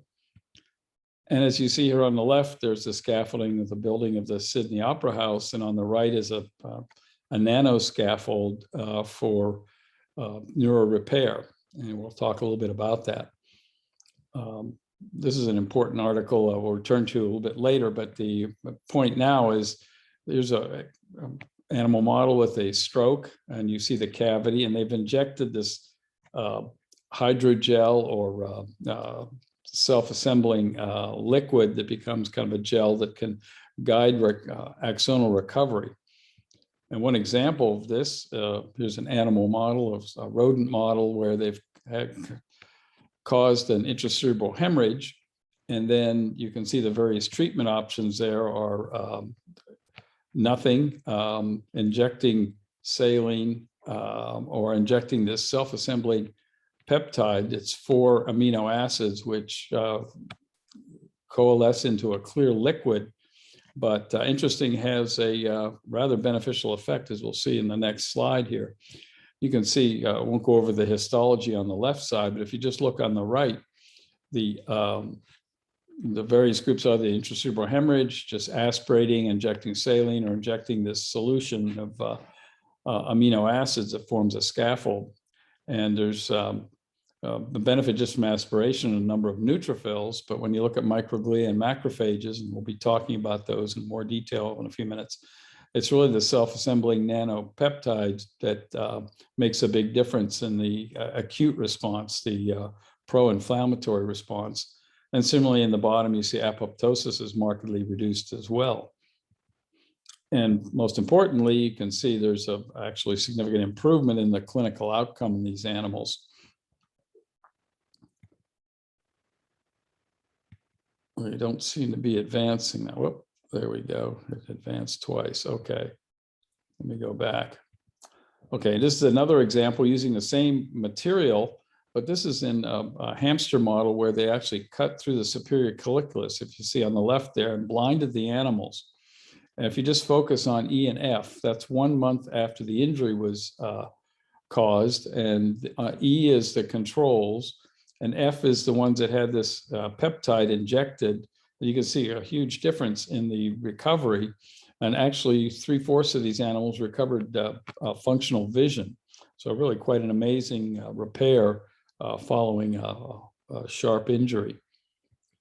Similarly, a similar model here and a similar agent was injected, the self-assembling peptide. They're using manganese enhanced MRI. It's a nano contrast agent that accumulates, as we see in the next slide. The top panels, well, the bottom is a magnification of the 3 top panels. On the left, you see the pre-injury, the optic tract and the superior colliculus. And then the injury, you can see the dye is accumulating in the cut optic tract. And then following injection of this peptide, there's some reconstitution of the optic tract and return of vision. Again, rather impressive with just this nano scaffold. This can work in the peripheral nervous system as well. And here you see a 1 centimeter gap in a peripheral nerve with a conduit that's filled. In C, you see it's filled again with this self-assembling amino acid nanopeptides. And in the bottom is saline. And you can see the difference in the organization of the axons that are regenerating. And this can be quantified, significantly improved number of axons across this gap. Well, we're talking about spinal cord injury, and you can see on the left is what we'll be talking about, some of the interventions to improve recovery with stem cells. And we're still working on what the stem cells actually do to enhance recovery. And we talked about biomaterials such as these nanoscaffolds. And on the right is really the topic of this conference, what you can do as far as neurorehabilitation to improve the outcome. So this is an important slide, again, spinal cord injury. But if you look at the graph in the upper right, the acute or pro-inflammatory stage is really the maximal in the first few weeks. But there's also an anti-inflammatory stage, largely monitored or motivated by cytokines, which increase. And people talk about in the macrophages and microglia of the M1 or the bad guys, the ones that cause pro-inflammatory reactions, and then the good guys, the later macrophages and microglia that tend to produce cytokines that are beneficial. And we can see, and I'll give some examples of how nano techniques can actually modulate these M1 macrophages and microglia into M2s. So you're really creating something that's detrimental into something that's positive. And again, Let's see if we'll move ahead. There we go. And so this is really what's going on. You've got the pro-inflammatory phase and the anti-inflammatory, and don't expect you're not going to have a test on this, so you don't have to remember all this. But what's important here is you can see in the upper left, the pro-inflammatory phase, these macrophages largely come from the spleen. And the more beneficial or anti-inflammatory ones either come local or generated locally, say in the spinal cord and spinal cord injury, or from the bone marrow. Again, this is not an absolute, but it's a rough categorization. And so this is a very interesting study where they actually injected nanoparticles that they developed, which were about 500 nanometers in diameter, injected these in, and these were taken up by the macrophages, microglia. And you can see in the next phase, well, before I go to that, they actually changed the way the macrophage microglia reacted, and they became more of the M2 or good guys rather than the bad guys. But we see here, if you can look at the picture at the bottom to begin with, and the naive is just checking the spleen for the uptake of the macrophages, and the spinal cord, obviously no change. The sham is where they're just injecting these nanoparticles, and you can see this, the nanoparticles make the macrophages be taken up again by the spleen. And then when you cause an injury, some of the macrophages and microglia go to the area of injury, but still many are taken up by the spleen. And the problem with, say, a spinal cord injury or traumatic brain injury is you get too many of these inflammatory macrophages and they're doing the wrong things. And so one, you can reduce them, and two, you can get them to do better things, release cytokines that they wouldn't release normally by injecting these nanoparticles that are taken up by the macrophages. And so you can see in the upper left, the graphs of how this is quantified, but probably most importantly, on the upper right, you see that there's actually improvement in function on this Basso mouse scale, which is a test of hind limb motor function following spinal cord injury. If we turn now to humans, you may have seen this article from last year in Neurosurgery, stem cells trials for spinal cord injury. The big series are in China and India with hundreds of patients. The rest of the world, there have usually been dozens of patients at the most. And you can see here, this has really been kind of a wild west of intervention, in that there's about a third have been intermedullary injections, about a third intrathecal, and then mixtures or intravenous for the rest.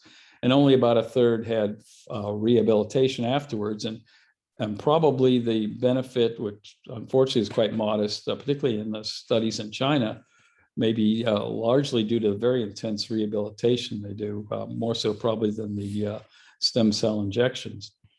And you can see here, one of the problems is there's just so many different types of stem cells you can inject.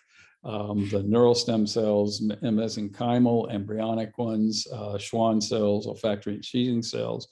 And in the upper right, you see one of the mechanisms is felt that the stem cells offer an advantage is through these exosomes or extravesicular extracellular vesicles that could really sort of form a transport mechanism to take proteins and other beneficial moieties to the area of injury from the stem cells. So it's probably not the stem cells converting into neural cells, for example, but what they do to the environment to improve recovery. And you can see here, unfortunately, there's if you look at the graph at the top on the left, there's been a drop off in a number of trials of stem cells for spinal cord injury just because the results have been pretty marginal. And I think that's showing that we were expecting too much out of stem cells, just injecting them and hoping there would be a benefit. And we really don't understand what's going on. We're just beginning to. And so things are a little more positive in traumatic brain injury. The STEMTRA trial, which is ongoing right now, and they're injecting into people who've had traumatic brain injury, these bone marrow-derived mesenchymal stem cells, stereotactically implanted. And you can see the four groups are there, about 15 in each group of humans, control 15, and then 3 different dose levels of this stem cell injection. And you can see here, if you look at the bottom left, the graph showing that the most benefit came from the group getting the middle concentration of the number of stem cells injected into the traumatic brain injury stereotactically. This Fugl-Meyer scale, 100 points. So a 10-point improvement is not dramatic, but it's significant. Certainly can make a difference in the functionality of someone. And these were patients who were chronic traumatic brain injury patients, far out from their injury. And obviously, it looks like the optimal dose is the middle dose there of 5 × 10⁶ cells. And you can see there's again, the graph overall, there's a significant, although relatively modest benefit and functional outcome. Well, when we talk about mesenchymal stem cells, most of them, as in that previous study, are taken from the bone marrow, but there are other sources. And then you can convert those, as you see in the bottom, to all sorts of cell types. We're obviously most interested in neural cells. And this is, again, how most of the spinal cord injury studies are conducted. This is what they expect to do: reduce inflammation, et cetera. They go around, I won't read all those beneficial effects, but that's what we're looking for. The question is, how do we get there, and what can we do to optimize the stem cell function? This is, again, another illustration showing what we like to have the stem cells do: support proximal to the injury growth and migration of the host axons, and support synaptogenesis both in the injury site and distal to the injury site. One of the mechanisms it looks like we're finding now is, again, these are stems, and mesenchymal stem cells are injected in the spinal cord injury model, but looking at these chemokines, and as you see in the upper right, compare HBSS is the Hank's basic salt solution, basically the control, and then the mesenchymal stem cells, particularly at 14 days, there's considerably less scarring with the mesenchymal stem cells. But interestingly, as we saw in that previous study, the microglia macrophages are clustered around the site. These were injected slightly distal, one level distal to the injury site, as you see in the bottom right there. And there's a cluster not only in the area of injury of the macrophages and microglia, but also in the injection site, not surprisingly. But they looked at these cytokines, and those were chemotactic cytokines, and these were increased in that area as well. And so this is more likely the mechanism than the stem cells itself.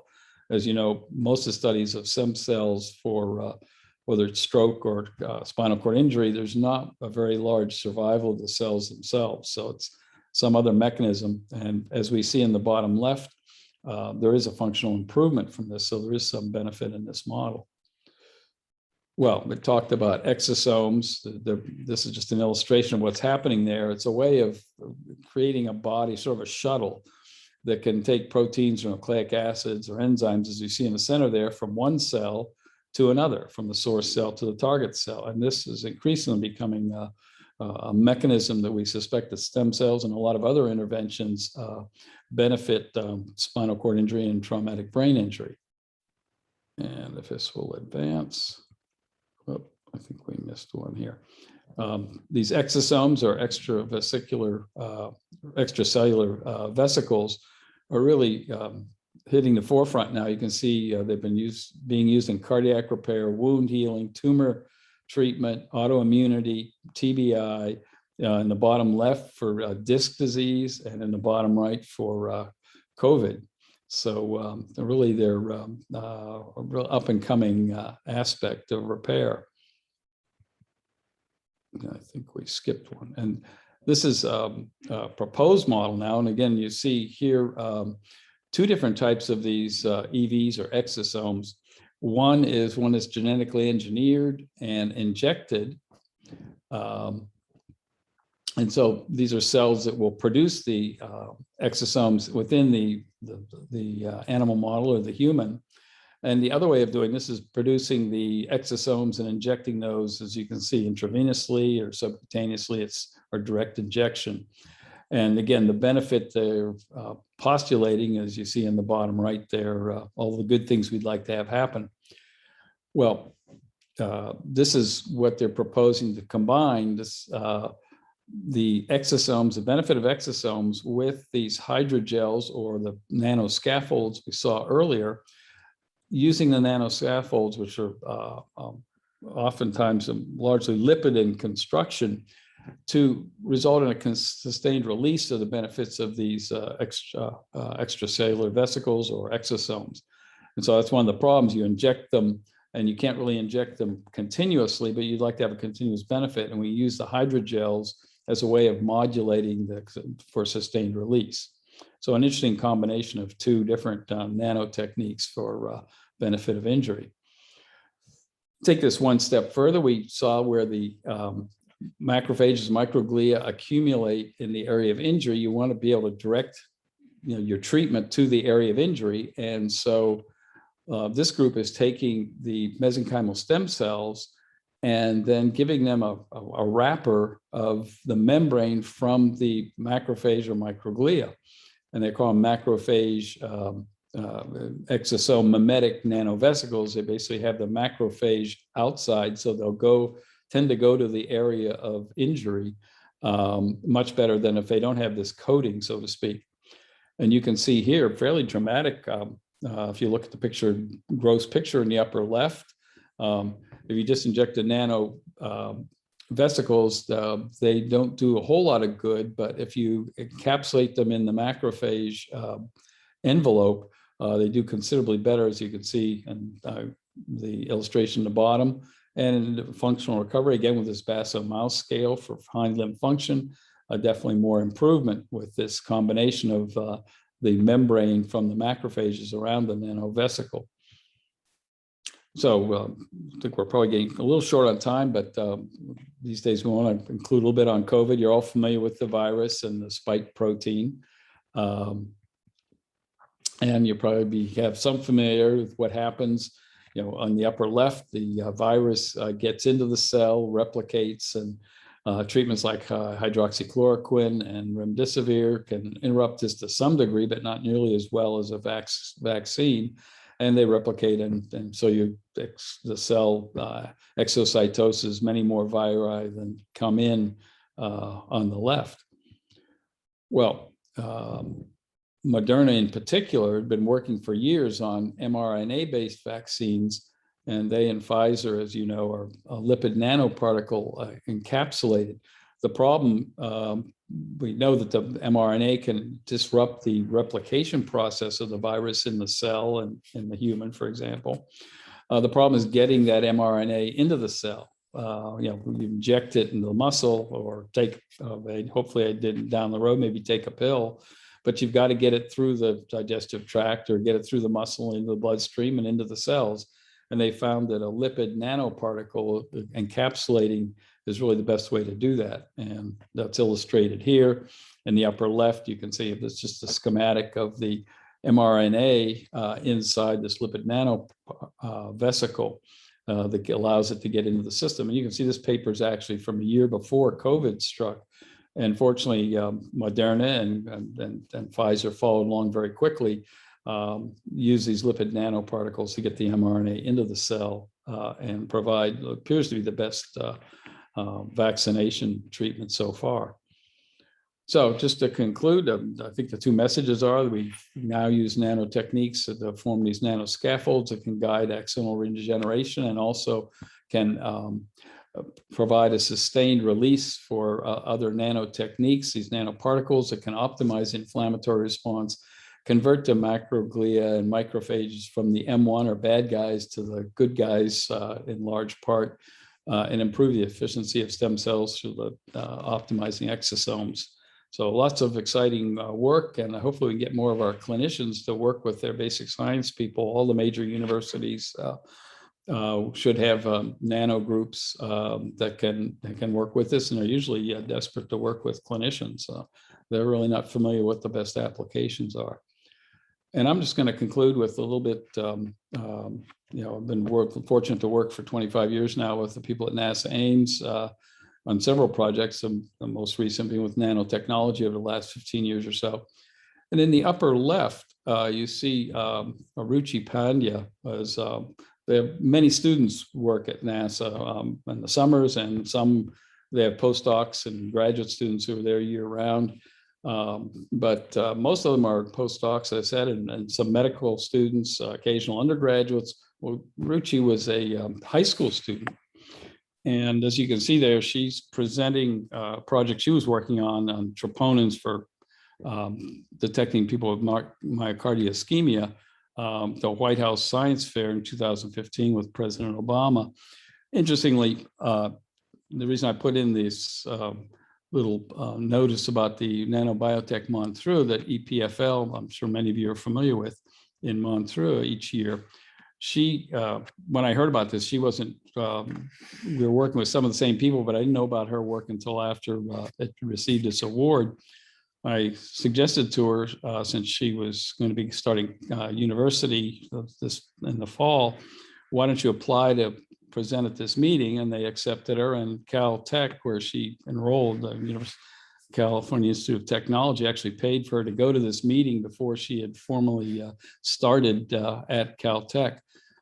If you're interested and happen to be in the Switzerland, it's a fascinating biomedical nano meeting upcoming in in a month in Switzerland. We've had one of their master's students came to NASA Ames and spent 6 months doing his master's research at NASA, and then went back and defended his thesis. So there are lots of opportunities to interact both in Europe and in North America.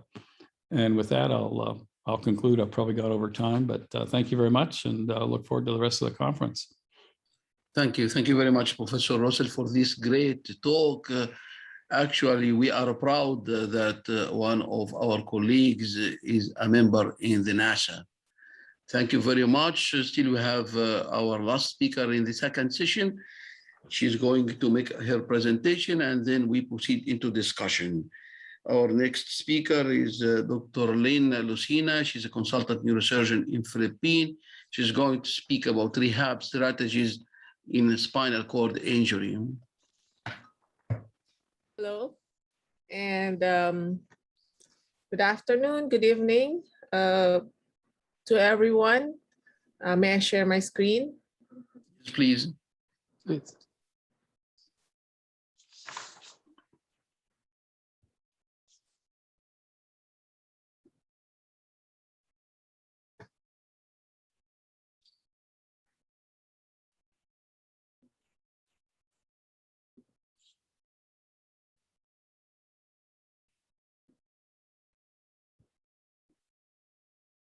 Okay, can you see it now?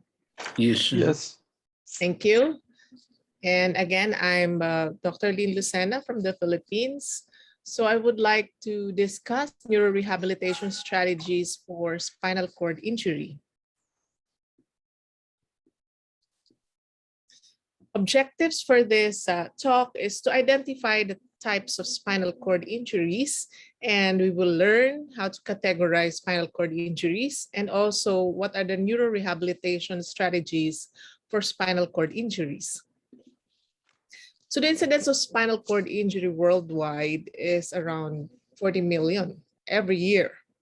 So most common causes are traffic accidents, gunshot injuries, knife injuries, falls, and sports injuries. So most of them are young men, typically aged from 20 to 35, although 1% of this population are children. In children, motor vehicles are the most common mechanism of injury. So with this, sports-related injuries are also responsible for a large number of spinal cord injuries after the children has begun school and is participating in organized sports. And among these sports, football seems to be creating a number of injuries in the spinal cord. 60 to 80% of spinal injuries in the children occur in the cervical region. And around the remaining 20 to 40% are evenly split between the thoracic and lumbar region. So when we evaluate spinal cord injury, usually we use the American Spinal Injury Association, which considers both the motor and sensory functions. So with ASIA-A, describing a complete injury wherein there is no sensory nor motor function preserved in the sacral segments of S4 to S5, and also Asia E as the one that's normal.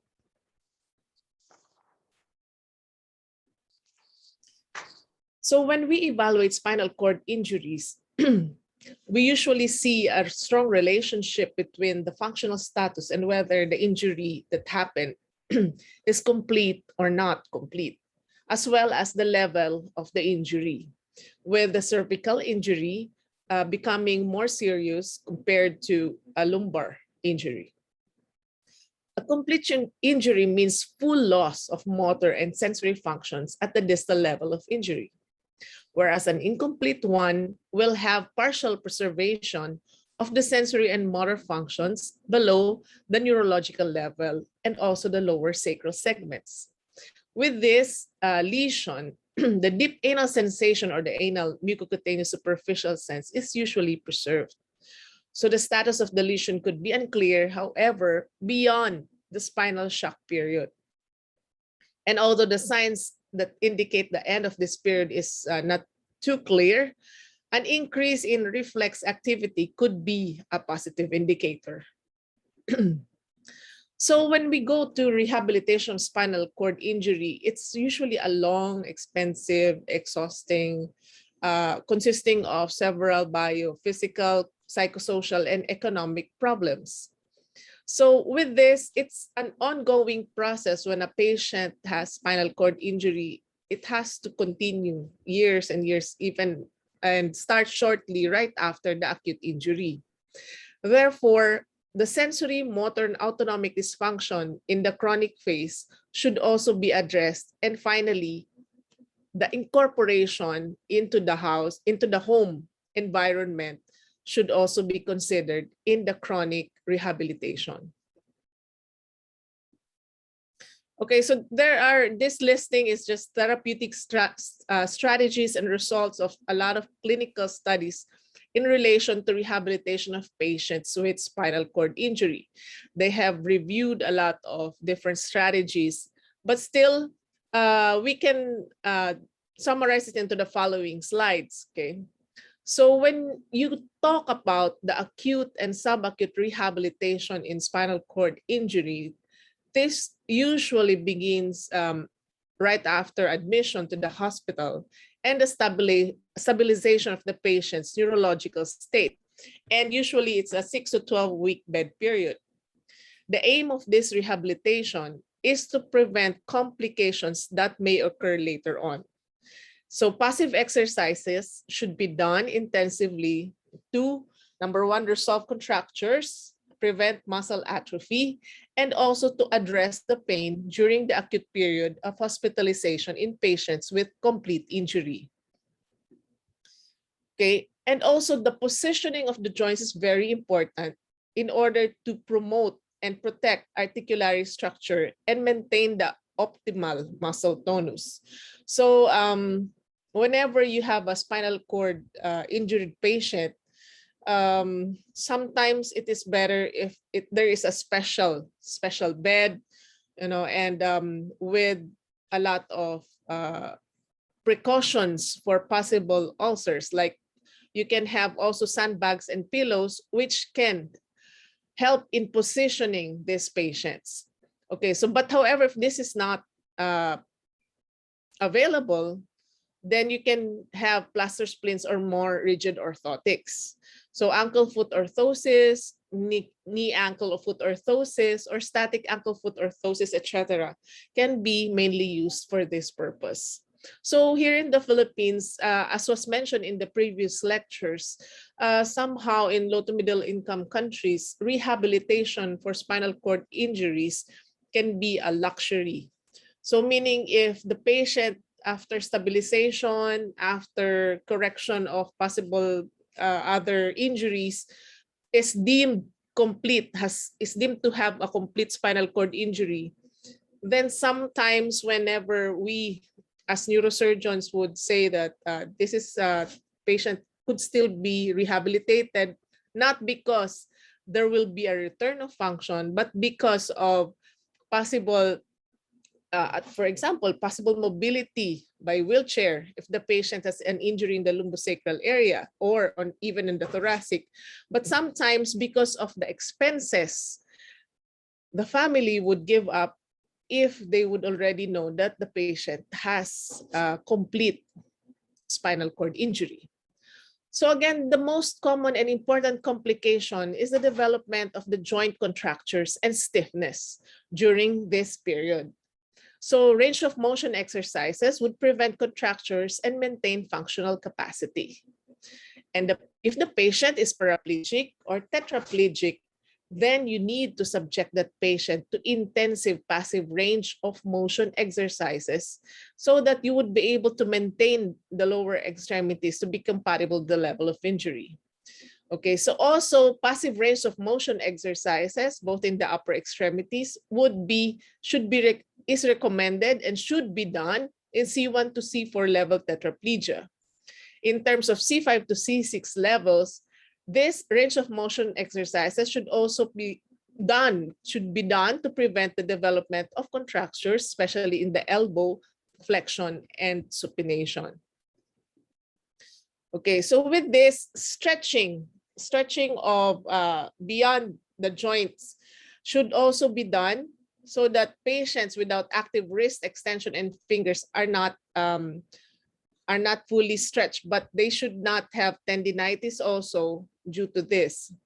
And isometric active or active assisted truncal exercises could also be done in patients so that their partial movement should be maintained depending on the injury level. So recent studies have showed that early mobilization really play a role in prevention of pulmonary function decline and also in the development later on of muscle strength. So breathing exercises are very important and should be carried out and taught and should be explained to the relatives and even to the patient, especially to complete or incomplete paraplegic and tetraplegic patients. This is done because number one, to promote or prevent the pulmonary decline, but also to allow expression of secretions, and also to be able to increase the lung capacity and promote easier breathing later on. So during this period, this number of exercises should have to be taught by the physiotherapists or also the lung specialists and also all the other people involved in the rehabilitation of this patient.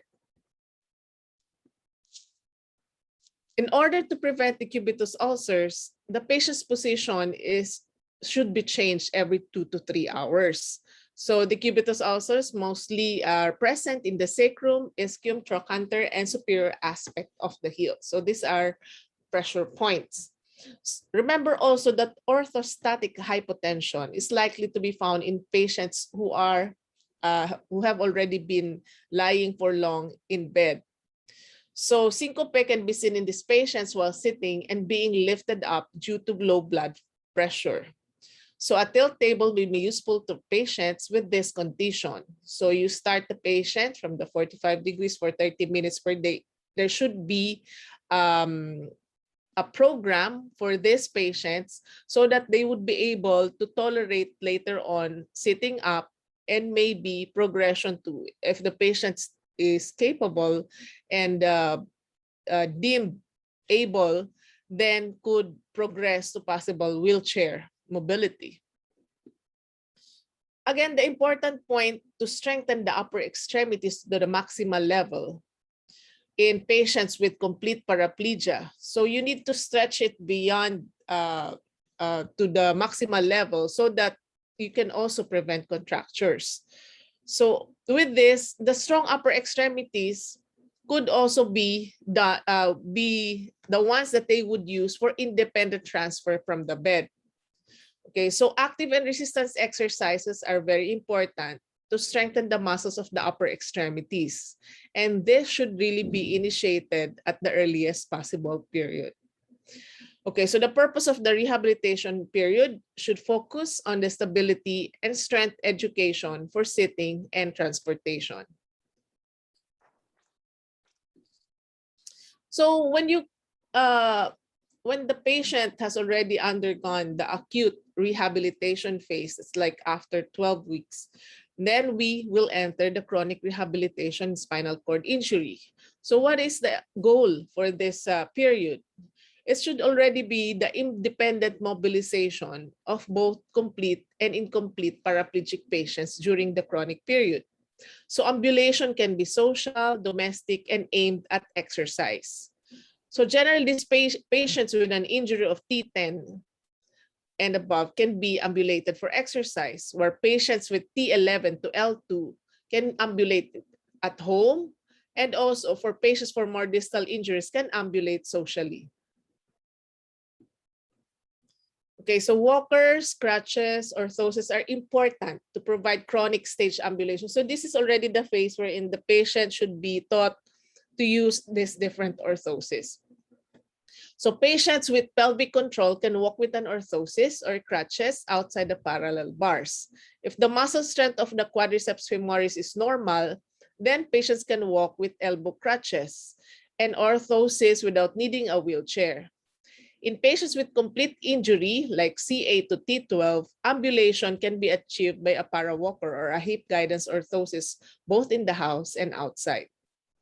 Okay, so what is the most important expectation in this chronic phase? This is the time that the patient is aimed to return home and ensure maximum independence related to the level of the patient's injury.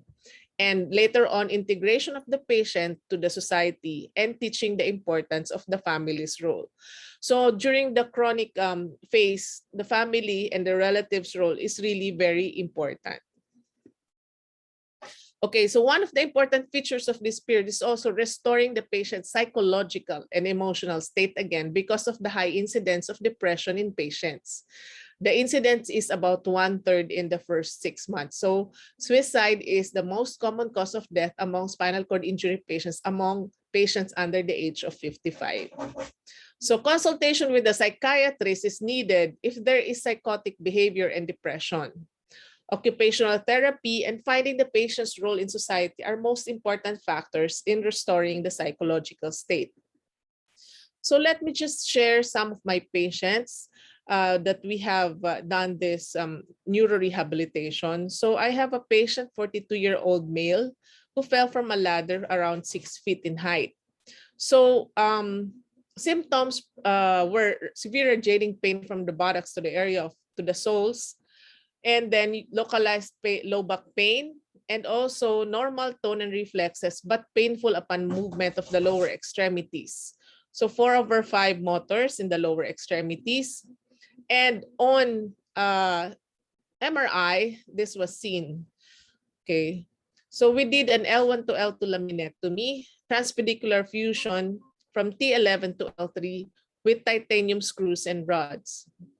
So this was the intraoperative picture. And these were the x-rays, the C-arm pictures. Okay, with this, what were the neuro rehab strategies? Acutely, when the patient was brought from the area of injury upon transport, pain control was very aggressive because the patient was really in pain. And also, even if the patient was being prepared for surgery, some passive range of motion exercises was already started. And there was avoidance. Positioning was very important with avoidance of pressure ulcers. At the same time, also bowel and bladder control were evaluated. So patient was placed on indwelling catheter. So after the surgery, again, pain control was instituted, and patient was immediately started on active muscle strengthening exercises. And the aim later on was to really go back to normal walking. So at present, the patient has already been able to walk again, and also is endeavoring to go back to working. But I said, no more climbing up the ladders. Okay, so that was my advice. Okay, so another patient, 53 male with multiple gunshot wound. Okay, so the entry was left axillary area. The bullet was lodged in the right clavicular area. And also the entry, another one was pierced the thigh. And so, but sadly, this patient presented with complete cord injury from T5 level down. So as you can see, the bullet actually cracked the vertebral area of T3, involved T3 and T4.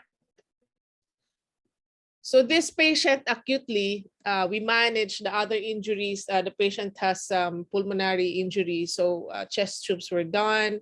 And then also the leg was actually had gangrene when he arrived because he came from another hospital. So the leg was to be amputated. But since the patient has already complete cord injury, again, what was instituted was we deemed to place the patient on positioning, proper positioning to prevent ulcers. Breathing exercises was encouraged even if the patient has a chest tube, because the chest tube could be really very painful. And later on, after the acute management of the other wounds, especially the patient was, the leg was amputated and also the chest tube was already removed. So patient already had passive range of motion exercises and electrical stimulation of the lower extremities. And you would say, the patient already is complete, has complete cord injury. What is the possible motivation for electrical stimulation? It's just that sometimes when you don't do any more passive range of motion exercises, of course, these muscles will already atrophy. And if they atrophy, not just that, but also would have contractures on the joints, okay? So the patient, since the patient's injury is in the thoracic area, then we are hoping actually that the patient could still be seated upright and be placed on a wheelchair for mobility and not just be bedridden. So this patient, chronic rehab now is to be able to achieve mobility in a wheelchair, antidepressants, again, pressure ulcer prevention, stimulation of muscles to prevent atrophy, and also range of motion exercises, again, to prevent contracture so that the limbs would not be in a flexed position. So exercises also to prevent joint stiffening. And also, again, of course, we need to support both the bladder and the bowel problems for this patient. Okay, so let me just go to cervical injuries. Cervical injuries are more of a challenge in spinal cord injuries because the breathing and the swallowing are also involved in these patients. So included in the priorities for acute and chronic rehabilitation are intensive breathing exercises, and also to be able to manage both the swallowing and breathing, especially in the high cervical spinal cord injury patients. But some of them would already be very dependent and should be tracheotomized. As we saw in the first lecture, they did a very good job of lecture of Professor Lu. They did a very good job in rehabilitating that patient. Okay, so now for neurorehabilitation, the emphasis now is for functional neurorecovery. So we have seen, not here in the low to middle income countries, but in advanced countries, they have robotic devices, they have virtual reality rehabilitation in which simulation is done, and the patient, while wearing 3D glasses, is being able to ask to do something, okay, by virtual reality. So again, with spinal cord stimulation also, and functional electrical stimulation, and also the wearing of exoskeletons. These are already the advances in first world countries. But also, we have seen researches on neuroplasticity like brain-derived neurotrophic factor, in which their emphasis, aside from the inflammation that happens in spinal cord injury, there is stimulation also for neurorevascularization. So they say that symptoms-wise, spasticity is lessened to facilitate rehabilitation, meaning aside from botulinum toxin, some, like for example, this cerebrolizine, which we found out, has been had research in which spinal cord conduction and there is reduced spinal cord breakdown barrier. Okay, so these are some of the researches that I found. Okay, so thank you so much. And again, I wish everyone a good day. And also I would like to thank Professor Misra, Professors Virendra, and also for Professor Nasser El-Ghandour. Thank you so much. Thank you so much. And this is the end of second session. Now we have discussion time. And thanks for all the speakers. We have excellent presentations and information and messages from their presentation. So one was from pediatric neuro rehabilitation from Pantu, and Dr. Lindy, neuro rehabilitation strategy in spinal cord injury. Very basic. Every day we require face these problems and need rehabilitation for these patients. And very high quality presentation by Dr. Russell or the nanotechnology and neuro repair.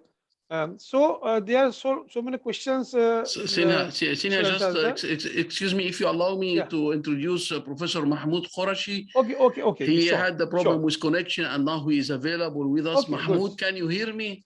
Yes, I can. Thank you very much. Yes. Really, Virendra, Nasser, Russell, Max, Massimiliano, and the rest of the team. It's a joy seeing you all. I've been enjoying the lectures, but I couldn't connect for some reason. That wasn't part of the panel. But yeah, absolutely superb series of lectures. Just a couple of questions, if I may, just some thoughts. I know that there was a brief mention on exoskeletons. From my perspective, I'm just wondering, now that the technology exists to make these things with 3D printers and making them much less expensive, and the fact that we don't have intense amount of rehabilitation units in LMIC countries, whether that's not the paradigm to move towards, so that we can use computer-generated, voice-activated commands to these exoskeletons and become more readily and more affordably available to LMIC countries. I think the mindset and the paradigm has always been towards physical rehabilitation, get them ready onto a wheelchair, motivate them with images of Olympic, Paralympic athletes playing basketball, etc., allowing them to drive. But why cannot there be the change of paradigm towards affordable exoskeletons and essentially making them more independent than they can be with wheelchairs? I'd like to hear the panel's thoughts. And to Massimiliano, I wonder, there was an interesting talk on cervical spinal cord stimulation, and I know that it has been even used in persistent vegetative states to create arousal. But I wonder whether before it gets into the mainstream of management, whether anyone has any thoughts on median nerve stimulation, which essentially utilizes the same pathway towards enhancing that rehabilitation. I'm just throwing these out, nowhere near suggesting any therapies, but I'm just thinking aloud, as many on this panel would be thinking, and wondering what your thoughts are. Thank you very much for a very interesting afternoon. And on behalf of the Continental Association of African Neurosurgical Societies, we cannot be more proud of Nasser El-Ghandour for what he has done for the association and the Continental Association CANS. for bringing all these galaxy of stars from across the globe to give our societies and our young neurosurgeons cutting edge knowledge on what is available now. Thank you very much, Nasser. Thank you, Virendra. And great to see you guys. Thank you. Thank you very much, Professor Mahmoud Qureshi, President of CAS. I hope you stay with us. We have another talk from South Africa, and we are all concerned about promoting neurorehabilitation as an important specialty in Africa and in sub-Saharan Africa. Thank you very much. I give the mic back to Professor Sinha to say his questions. So now question is for Dr. Russell. Any experience of use of nanofiber conduit in peripheral nerve injury? Yes, Dr. Russell? Dr. Russell, can you hear? Yes. Yes. Well, I showed that one example of using these self-assembling nanoscaffolds. It's basically a liquid. Yeah, I think it's an area that people are working on. I really can't say too much beyond that. Those solutions are kind of interesting. They're also very hemostatic. And so they can be used to control bleeding. And one application I think will become important is in pituitary surgery. Just injecting this liquid, which you can actually operate through. It looks like water, but it's somewhat thicker. As far as regeneration of peripheral nerves, I mean, people are working on this now. It's not an area I know about. I'm working on myself, but it is an exciting field. Another question from Miriam, that nanoscaffold material used to return vision, how can be targeted to optic nerve? In which case we can use post-trauma or intraoperative traction of chiasma in craniopharyngioma surgery, or what else? I hope. So, Dr. Russell. Should I repeat, Dr. Russell? Sinha, would you, to whom you would like to direct Dr. this Russell, question? I told. To Dr. Russell, I told. Oh. Hello. Yes. What's the question for me? Sorry. No, for Dr. Russell. I told Dr. Dr. Russell, Professor Russell. Yeah, for Professor Russell, that nanoscaffold material used to return vision, how can we target it to optic nerve? In which case we can use post-trauma or intraoperative traction of chiasma in craniopharyngioma surgery, or what else? I hope you, Dr. Russell, understood. Professor Russell, Dr. Russell, you have to unmute your mute. Yeah. In those examples, it was injected into the site of injury, and that was a scalpel lesion. So there's probably not too many clinical applications just like that. This was applied after the injury. But certainly in traumatic brain injury, injecting it into the injury site is feasible. And because I showed in animal models, it's certainly been a benefit. And I think this is there's certainly an exciting area to combine stem cell injections like the STEMTRUS trial that I mentioned, together with these self-assembling nanopeptide arrays. They probably would improve the benefit of the stem cells. And so these are areas that people are working on. I say it's a little early now for expecting something that you can use either an HIC or an LMIC in the next 6 months or a year. But I think in the next few years, very exciting. And I would encourage everybody, if you're at a major university, get your material science people. There's a lot of nanotechnology centers around the world that could certainly be working on this. It's not, there's some sophisticated equipment, but it's not all that expensive to set up a center, and these people need clinicians to guide them. So it's a real opportunity for all of us. Again, a question to Professor Russell by Dr. Vino. What are the ethical issues confronted in introducing the same in human? Wait a minute, sorry, I didn't. What are the ethical issues confronted in introducing the same in humans? I guess I'm not sure you Same, mean. yeah, we do the animal, what are the systems for human? Is the same technology or what? Yeah, it's a lot of this has been used in well, it's that hydrogel that I mentioned from that one report that was combining it with the nanoparticles. Those have already been in the US FDA approved, and so there's a lot of concern now about nanoparticles and their toxicity. That's probably less of a concern in most of these examples, because again, these hydrogels or self-assembling liquids, they biodegrade and they don't seem to cause any problems. So again, we're in the phase right now of translating this into humans and seeing how much benefit there is.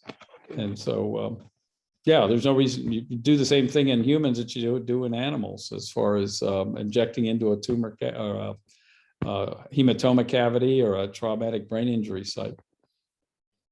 And for optic nerve injury, what is the ideal time to do this procedure? For Dr. Russell? Yes, say that again. What is the ideal time for? Well, I think most of these are injected after the injury. Okay. Yeah, it's not prophylactic, obviously, and some things are done daily for a week, or and that's where combining the nanoparticles or these nanovesicles with hydrogel that might result in sustained release would allow it to be done once rather than repetitively. And these are all areas that are people are trying to find the optimal way to go about it, but it's pretty straightforward techniques. Either stereotactic implantation.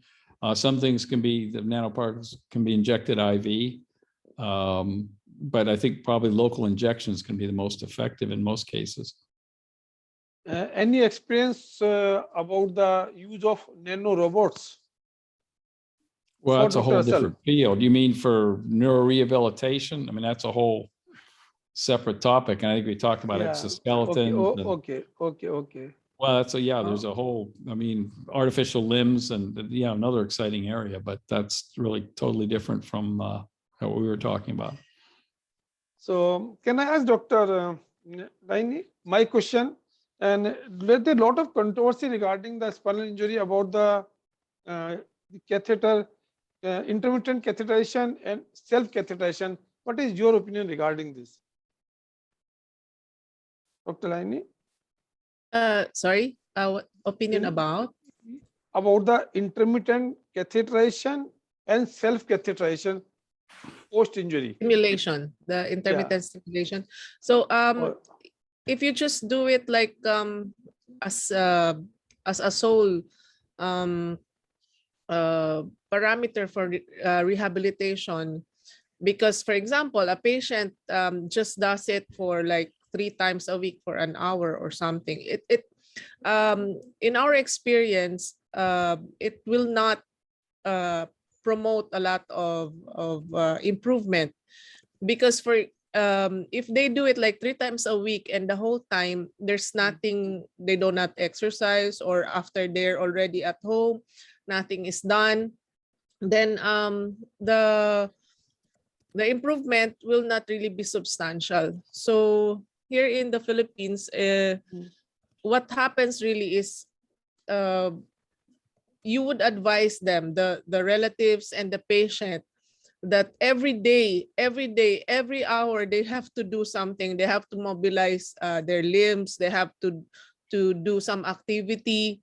And also they have to simulate the time that they wake up to the time that they would sleep. They have to do something about their paralyzed limbs, and not just rely on rehabilitation, because it would be very difficult to just be relying and doing some rehab like an hour for 3 times a week. So it will not be improving the patient's mobility, or even some semblance of recovery, functional recovery for that patient. Okay, thank you, Dr. Vanchu. So much. Dr. Vanchu, I want to ask this rehabilitation, neurorehabilitation is in very infancy stage in our country, middle income or low income countries. So how we should improve the neurorehabilitation? Should we have awareness program, or what is your suggestion? Just if you Well, if you ask me, actually the problem is many hospitals and even pediatric hospitals do not really see the need for a pediatric rehabilitation specialist per se, right? Okay. They might have physiotherapy services, speech therapy services, occupational therapy services and all that. Actually, what they need is really a coordinating person with knowledge of what and extent of injuries, the medical issues, and then they are the ones that actually are able to prescribe. So basically, you need a physician leader, right, to actually organize the care. And I mean, it took us many years to actually get a pediatric specialist. So I think it's chicken and egg. Of course, you can have therapists and all that, and as what even in the adult side, no point going to have 3 times of physiotherapy a week when you need the family to really get involved and all that. Of course, a rehabilitation hospital is good because they might get 2 times a day, right? But the thing is, this is not, you need to go, the patient needs to be home, something needs to be done. So I think the idea of rehabilitation is something, unfortunately, it's not really that glamorous because it's a lot of work that needs to be done. I think probably as clinicians, so neurosurgeons looking at patients with disabilities, we probably have to be the one to enforce onto the patients the need. And of course, right, if our patients are going to get better, they need rehab. So maybe we should be the people to push the hospital administrators and all that to ensure, and even the government if necessary. I mean, even to this day in Singapore, we don't really have a pediatric rehabilitation hospital. We have a rehabilitation hospital for adults, but we don't actually have for children. So we actually end up keeping them in hospital for a longer period of time just to have rehabilitation. And I think it's the same issue in many countries because they don't see the need. And of course, the same thing that insurance might cover rehabilitation for an adult, but you may not find very much insurance, covering and costs, paying for costs of rehabilitation for children. And of course, they are going to need longer period. And then there are also people who think that a child is severely disabled, what's the point of taking care because he's not going to contribute to society in the future, right? But we never know, right? If we don't do it, nobody's going to do it. So I think from the start, if you ask me, we as the doctors dealing with the patients, we actually have to be the people pushing for rehabilitation to start. Correct. Thank you. Sinha, I think Mahmoud was asking a question to the panel and would like to speak. I think it's Max first. I think Max has been raising his hand for quite a while. Okay, Max. No problem. I just want to maybe that puts up the question of the most interesting question, and we should also postpone the answers to this and the final discussion until we have heard the talk by Kashifa. I invited her particularly because she, at the Beijing meeting, she gave an excellent talk. So I think she's coming over with more information about this, the need and how to work together with the need in low and middle income countries. And so we should postpone the discussion until the end of this session. Yeah. So, Dr. Nazar? I think Sinha, you proceed to next session. Okay. And you introduce the first speaker in the 3rd session and last session, please.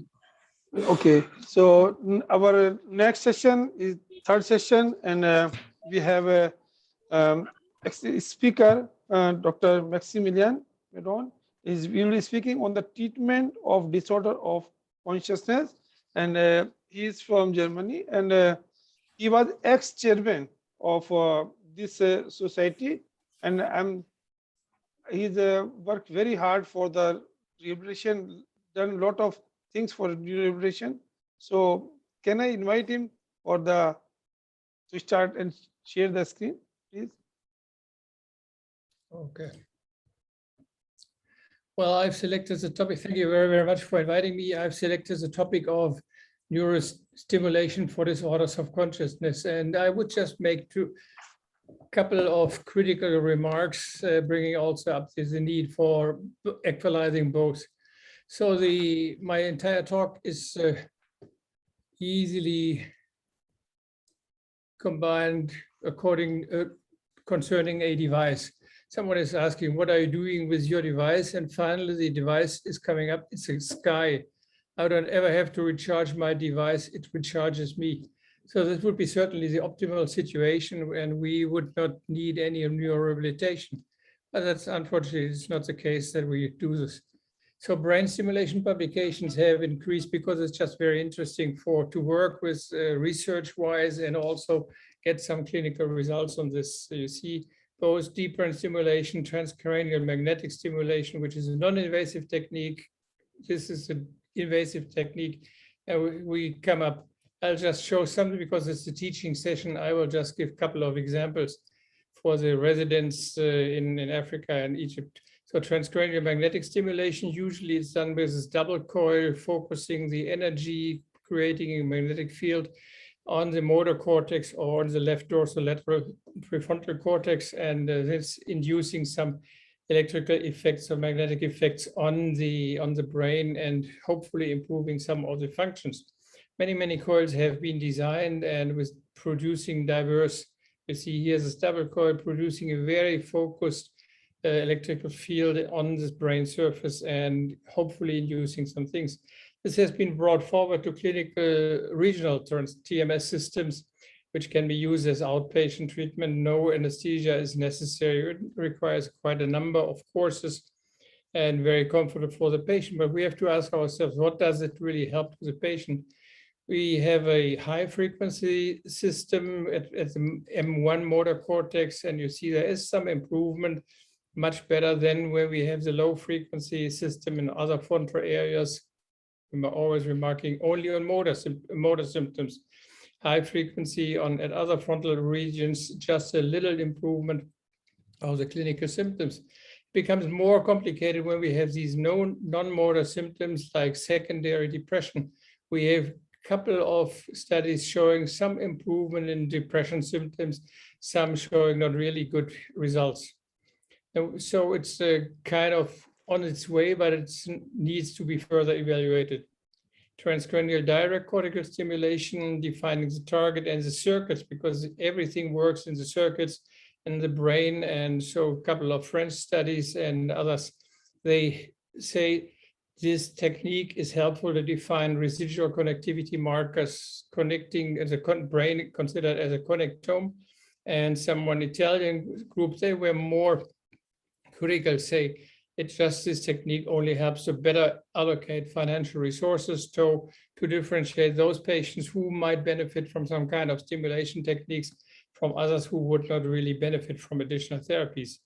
So vagus nerve stimulation is the next step. We know vagus nerve stimulation for epilepsy and other indications. So someone suggested from China to perform a study already 8 years ago, study open for severe traumatic brain injury. I looked again just recently at the PubMed. There were no results published so far. There are only some case reports restored, like this one from Italy again, restoring consciousness with vagus nerve stimulation. These are very beautiful pictures, which we always see here, but we see some results on the brain perfusion, pre-vagus nerve stimulation, post-vagus nerve stimulation. And we have to ask ourselves, does the patient benefit? It's a minor surgery, but still requires a lot of energy put into this study, and we would need to further evaluate those patients. So which I think is very interesting, there is a percutaneous, transcutaneous vagal nerve stimulation in post-traumatic stress disorders. Recently published last year, transcutaneous sham-controlled vagus nerve stimulation in post-traumatic stress disorders.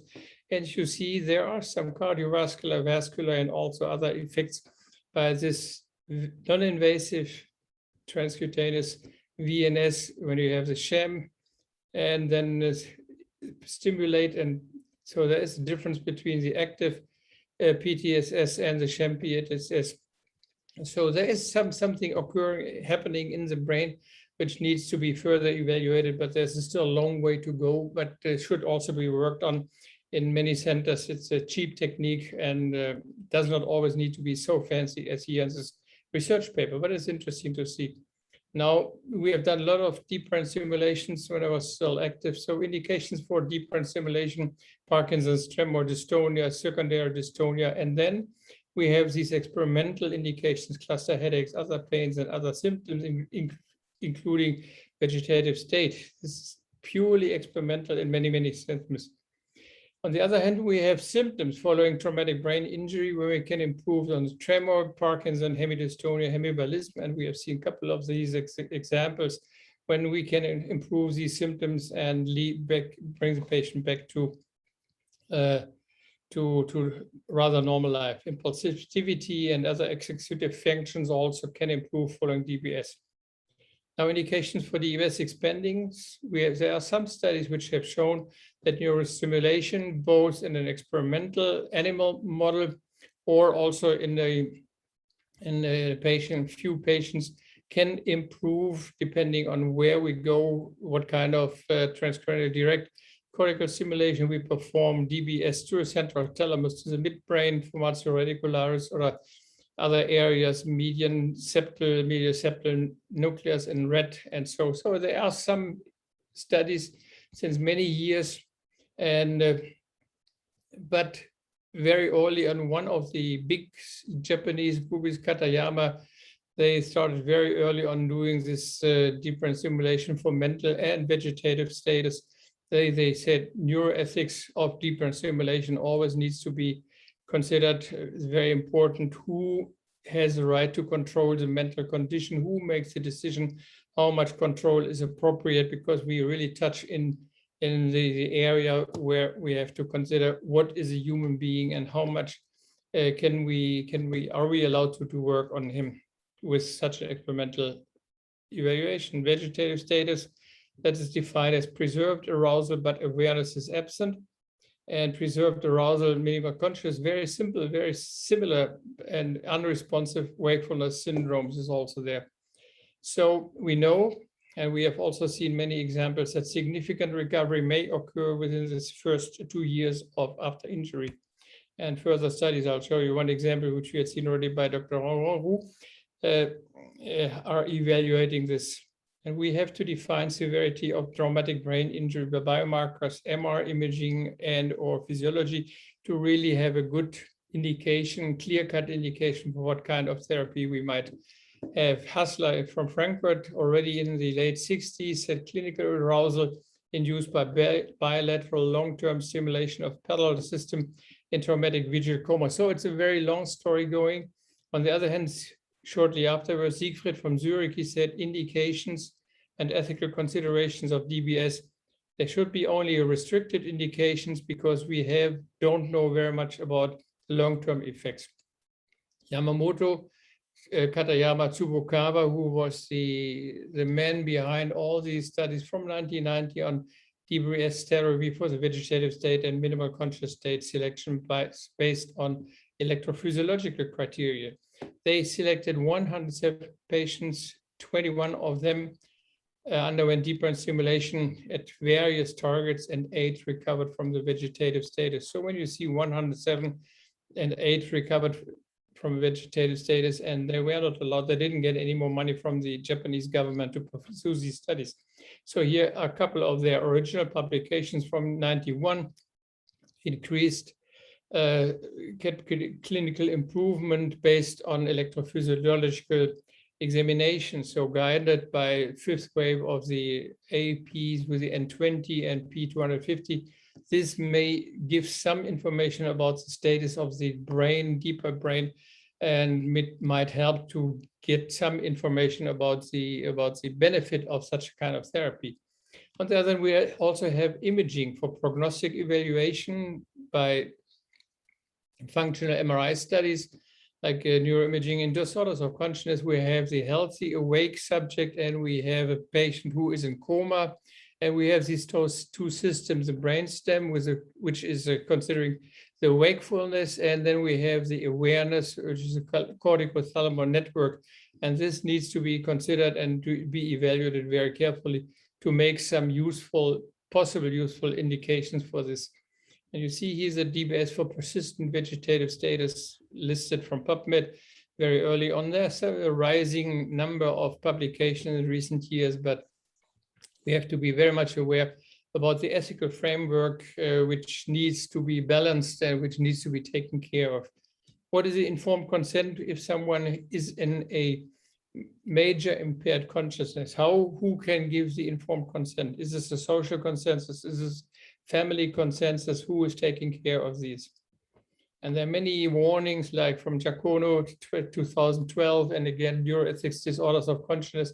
And I invite you to read through the American Medical Association Journal of Ethics from 2016. So it's a discussion going on all the time, because we also don't know very much based on previous studies what is really happening on these patients when we go for intensive neurorehabilitation for patients with prolonged disorders of consciousness. And these Netherlands groups, they suggested now a protocol of a mixed, just recently this year, protocol of a mixed method study focusing on outcomes, ethics, and impacts. They're collecting their patients and inviting other centers also to share their experience in this study protocol, which is very important. I checked for research on therapy of vegetative status, 39 studies, but treatment, music, behavioral, and so on, and which I discussed. And I just would like to focus on two studies, one from Italy, 2016, cortical activation by thalamic stimulation. 40 patients were included, 29 vegetative, 11 with MCS, and clinical inclusion criteria was this needed to be performed more than 6 months after the injury. And then obviously neurological exclusion criteria, too much damage. And from these 40 patients, highly selected, 5 patients fulfilled all criteria, and only 3 of them really underwent DBS surgery and high frequency stimulation at 100 Hertz. An improvement of clinical symptoms were noted and evaluated very carefully, but from these 3 patients, 1 had an asymptomatic hemorrhage and one had an infection, 1 patient requiring removal of the system. So again, it's a complicated surgery. Surgery itself is easy, obviously, as we do every day, deep brain stimulation, but already selecting the target in the posterior area when you don't have very much brain to go through. So you have to find the right target and the right trajectory as well. It's very difficult. So you see preoperatively, postoperative, just only on the myoclonus severity. It can be improved dramatically. It's clinically helpful for taking care of the patient further. It can be stopped when the treatment, when the stimulation is stopped in between, and could be reiterated. And this has been so helpful in this patient that the family and the patient with the infection, that the family asked to perform the next surgery again on this patient to really help. Early treatment of MCS vegetative status, Judy from Slovenia published 1 year later, 49 patients and 14 have undergone deep brain stimulation, 4 for MCS, 10 for vegetative status. Again, inclusion criteria, all these as I have shown you. PET MRI study, highly selected, certainly nothing for low and middle income countries, and they targeted to the DBS unilateral CMPF complex, which I showed in the discussion of Hassler's experience, prefer left better and then respectively on the better preserved hemisphere. So 3 or 4 patients treated very early, improved to full awareness, 2 or 4 to independent lives. It's extremely helpful. For the vegetative state, 10 patients treated, 3 patients died, and the others improved, particularly again the myoclonus. So this may be helpful to improve further on the fate of the patients to get better through the rehabilitation period. You see the blue part of this column indicates the period from the initial injury to the start of DBS, which is just only 3 months, not 2.5 months. So very early in the treatment course.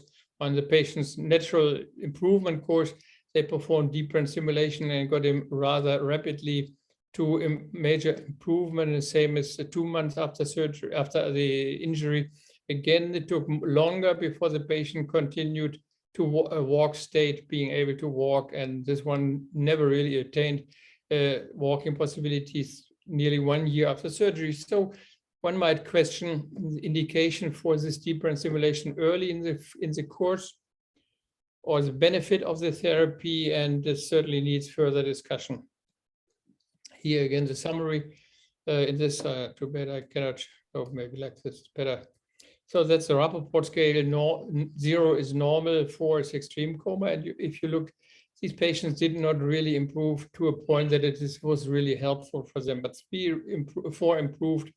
And so one has to ask themselves, does it make sense to perform this entire treatment setup to get all the patients through all this, to have some patients who might benefit to some point? And then we also have to take care to know what happens on the long range for these patients, because also deep brain stimulation may have, as we all know, may have complications in the long run. So we have to ask, is it time for randomized study? Is such a study feasible on a national or multinational level? Ethical issues need to be discussed extensively. Surrogate informed consent by the family. Would it be in the interest of the patient to be treated, to undergo this surgery, this kind of therapy? What kind of level would be tolerable?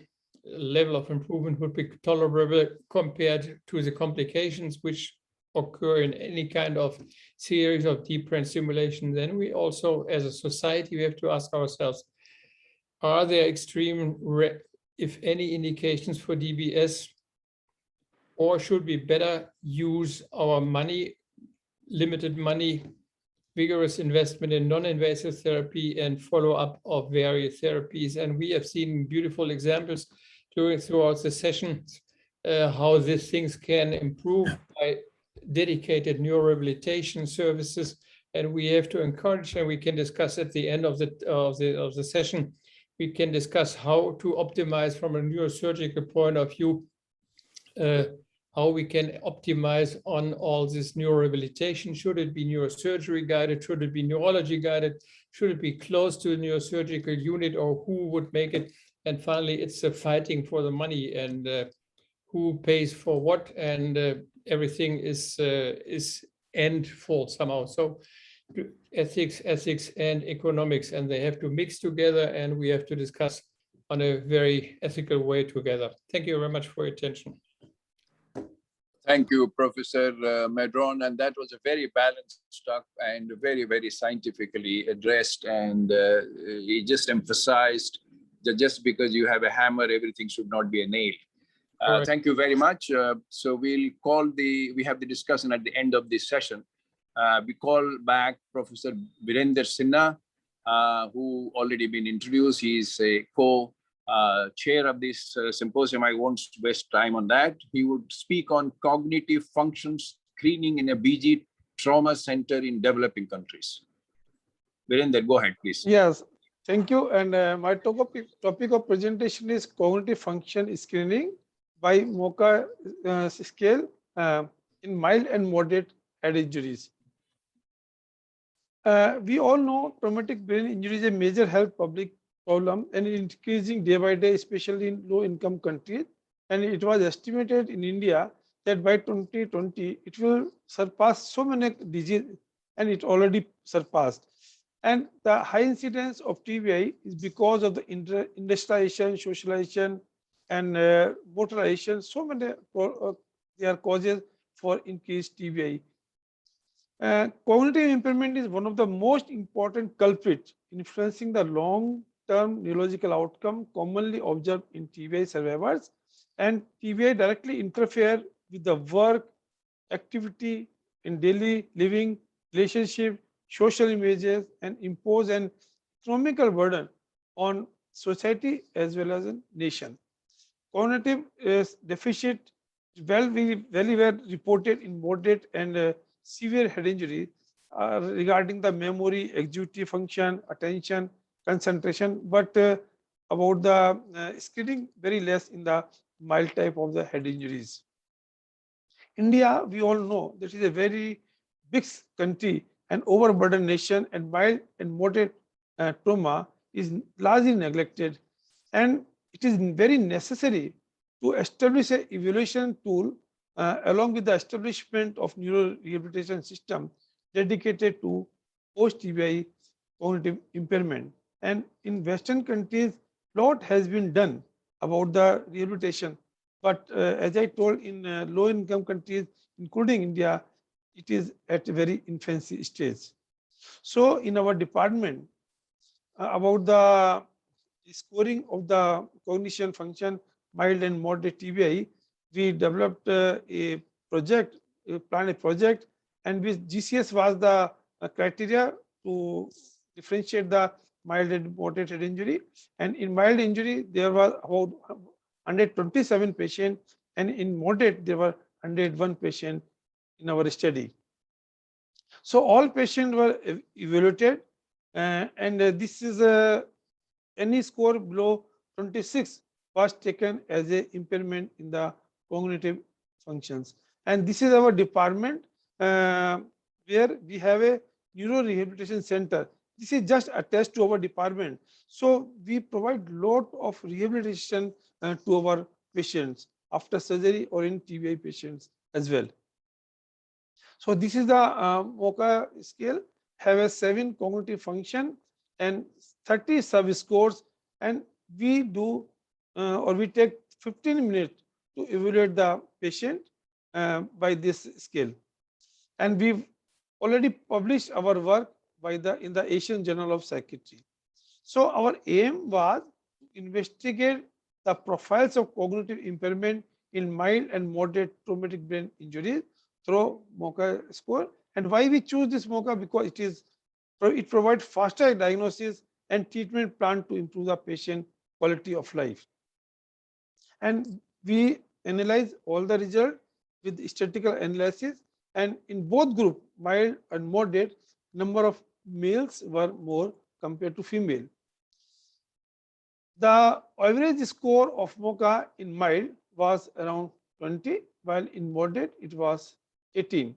And the score was in moderate TBI, in all subgroups it was less compared to mild. And there was significant difference, and the p-value was positive, relevant in the where there is a clock or visual spatial executive function, digital span test, and recall was affected.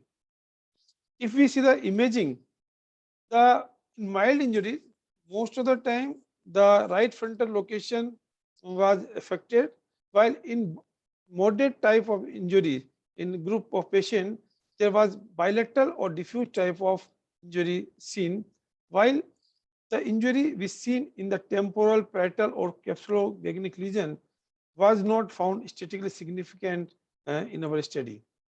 So for our convenience, we divided our patient in 4 groups, G1 to G4, and most of the patients, they were in G2 and G3 group. When we compared G1 and G3 group, all subset score had significant difference, and they were found statistically significant. The G3 group had poor performance, and digital span test, serial subtraction, and orientation were statistically insignificant in all the groups.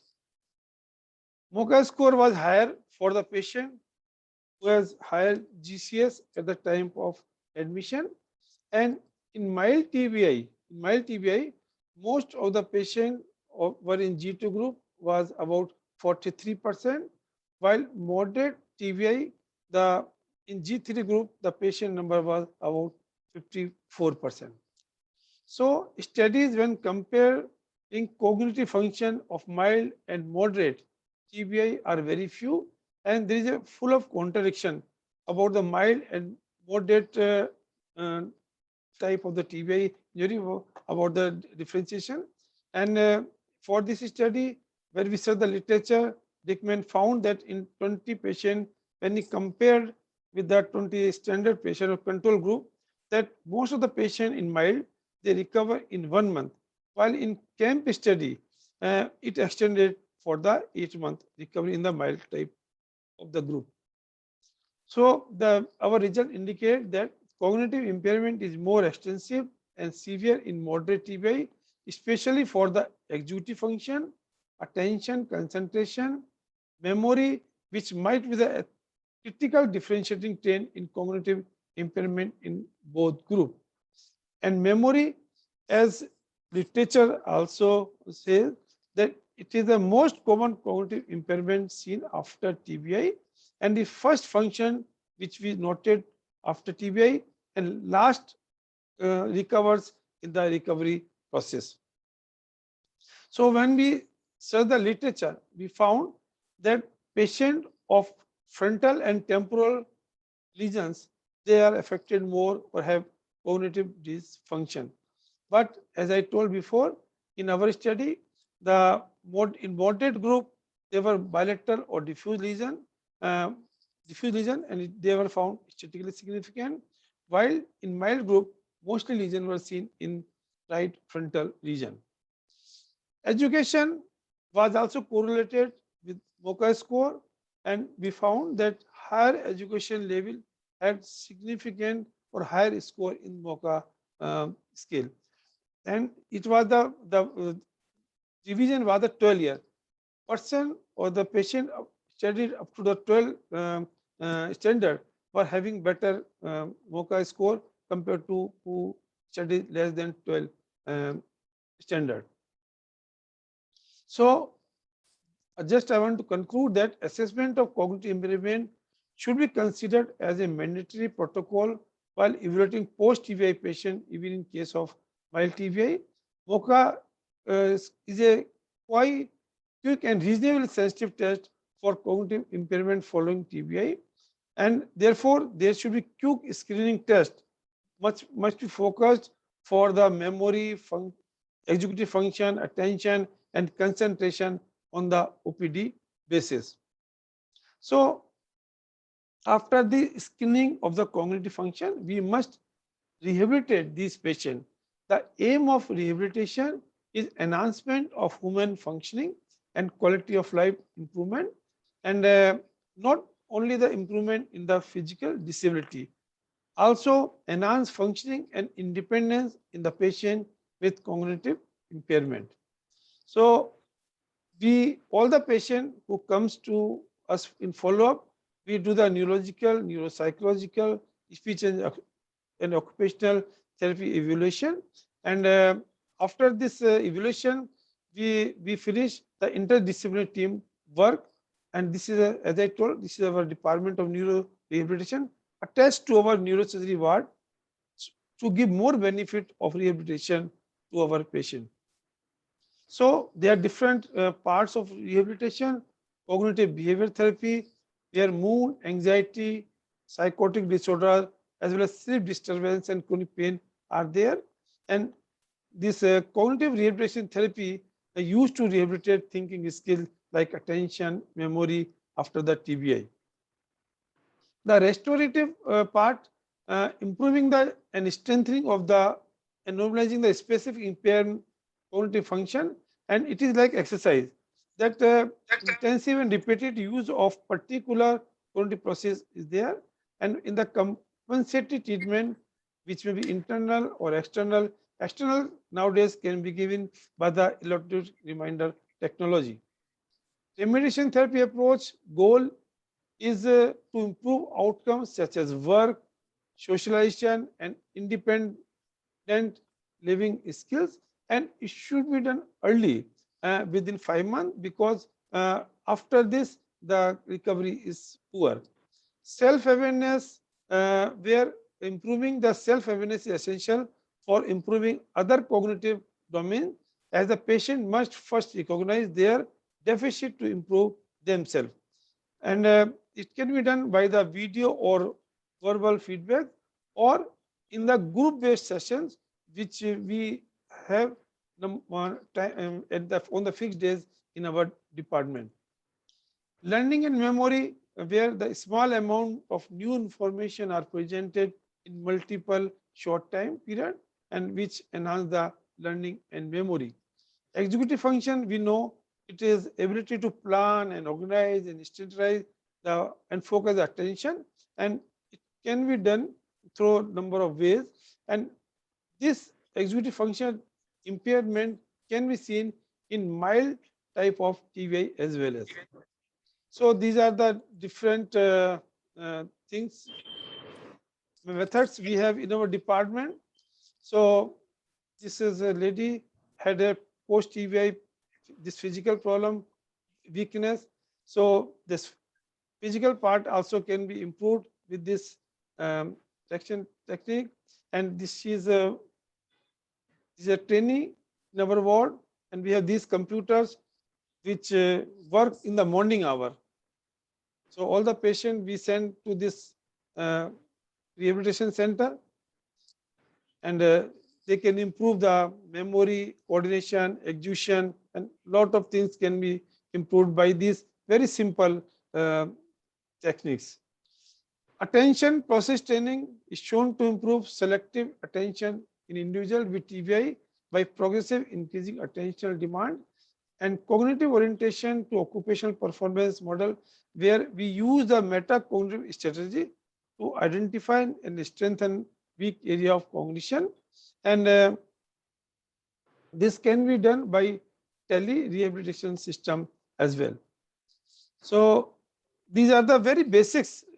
So we train the family members so they can go to home and manage the rehabilitation part at their home. So we always train the family members. Our stress is to teach them the rehabilitation part, because it is very difficult in our countries to come and to call the patient in the department every day. Generalized strategy and approaches, we know the aerobic exercise, physical therapy, they are very important. As we already been discussed that aerobic exercises, they produce neurotrophic factor which facilitate angiogenesis and blood supply and improvement of the cognitive function. These are the different modes. So these are just nothing new, but just very basics, and we have in our department, and we manage and we monitor them time to time for benefit of the patients. Music therapy we don't do, but it is very well known that it improves the cognitive functioning by altering and restoring the brain function, and improve executive function, mental flexibility, and reduce anxiety and depression as well. Daily cognition can be improved by social interaction and by the virtual reality environment nowadays, which is very popular. As far as the occupational therapy is very important, because the most of the patient of TBI, they are bread and butter of their family, and their entry to the workplace is very, very important. So we select and tailor evidence-based cognitive rehabilitation program for their patient in time efficient and effective manner. It is provided, and they can re-enter to support their families and earning.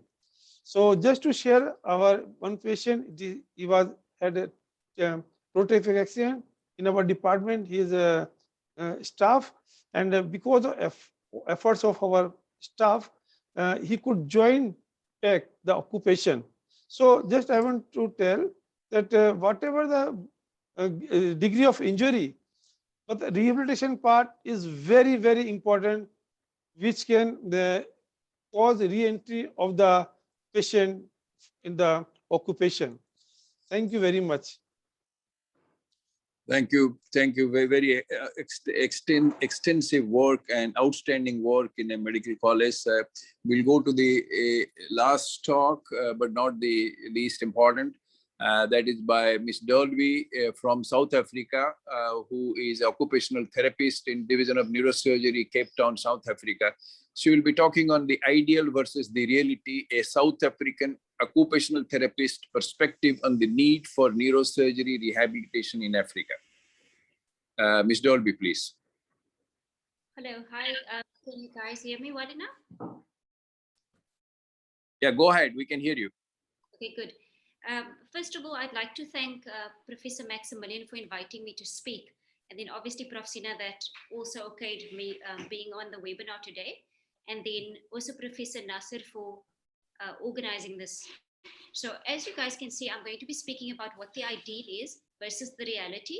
And it's just my perspective as a South African occupational therapist. So just so that you know, I'm just going to first of all introduce my place of work. Sorry. Something's going on here. Okay. Yeah. Are we okay? Because it just got stuck a little bit there. Are we okay? Yeah, you're okay. Go ahead, please. Okay. So I work at Groote Schuur Hospital, which is a state tertiary hospital. It was established in 1938. It has a 975 bed capacity. So the hospital itself is affiliated with the University of Cape Town, the University of the Western Cape, with Stellenbosch University, as well as the Cape Peninsula University of Technology. So the neurosurgical unit that I work in, we have an ICU unit, which has 6 beds, high care, which also has 6 beds, and then our general ward that has 26 beds. So these are not the only places where our neurosurgery patients are. We also see patients that are in the trauma ward, but those are more ones that are conservatively managed, but they still require the services of the rehabilitative team. So the full-time multidisciplinary team members within the neurosurgical unit are obviously our doctors, our nursing staff members, myself as the occupational therapist. And just so that you know, the team members that I'm mentioning here are the complement that services the ICU, the high care, as well as the general ward. There are 6 to 8 physiotherapists, which are usually divided about 3 per high care in ICU, and then 3 to 4 in the general ward, 1 speech and language pathologist, 2 dietitians, and 1 social worker. So the reason why I'm putting up this slide is not to make people think that they don't understand what the services has to offer, but importantly is that I've noted through my interviews with different registrars is that many a times people don't refer to various rehabilitative professionals because they don't actually understand what they do in terms of a neurosurgical service for their patients. So I interviewed of our speech and language pathologists, our physiotherapists, the social worker, and the registered dietitian, and then I just put a few things together. So in terms of speech and language pathology, they do assessment and management of our dysphagia, our modified barium swallowing, assessment of motor speech disorders, assessment of and treatment of language and cognitive linguistic deficits, as well as family and education training. Our social worker counsels both our patients and the family regarding their hospitalization, their stay basically, the diagnosis, the impact on the illness and death and dying. They do all of our referrals to our rehabilitative facilities, as well as aging nursing care and home-based care if patients are discharged home. They do a lot of family support and financial aid, as well as liaising with employers and making sure that communication between the multidisciplinary team is kept to an optimal level. Then physiotherapy, as we know, do a lot of chest clearing techniques, but in our unit, they do a lot of continuum of care in terms of ICU to the high care and then to the general ward. They also do positioning of our patients. They do issue of assistive devices, like for example, crutches and walking aids. They do recommendations to our doctors and nursing care regarding suctioning of our patients. Obviously, they're going to do mobilization of our neurosurgical patients. And then there's also the idea of restraining patients because of safety and self-harm.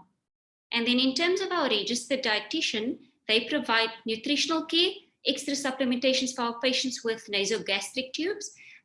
They provide a nutritional therapeutic program with supplementation for discharged patients, as well as diet counseling.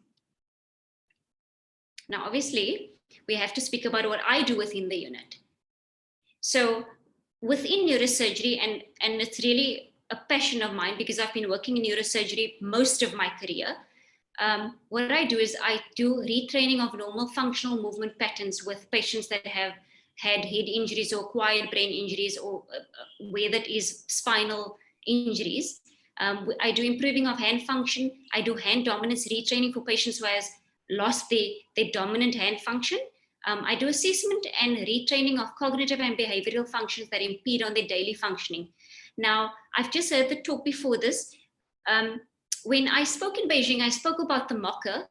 unfortunately, I don't use the mocker anymore because I received an email saying that as of September 2019, you actually need to be accredited to administer the mocker. The mocker is a screening tool. You can sort of just guide your intervention on it, but they say it's advised to have accreditation. They shifted this up until March of 2020. So currently, I use assessments more like the RUDAS. I use the LOTCA, which is more of a perceptual testing. I use the behavioral assessment of dysexecutive syndrome.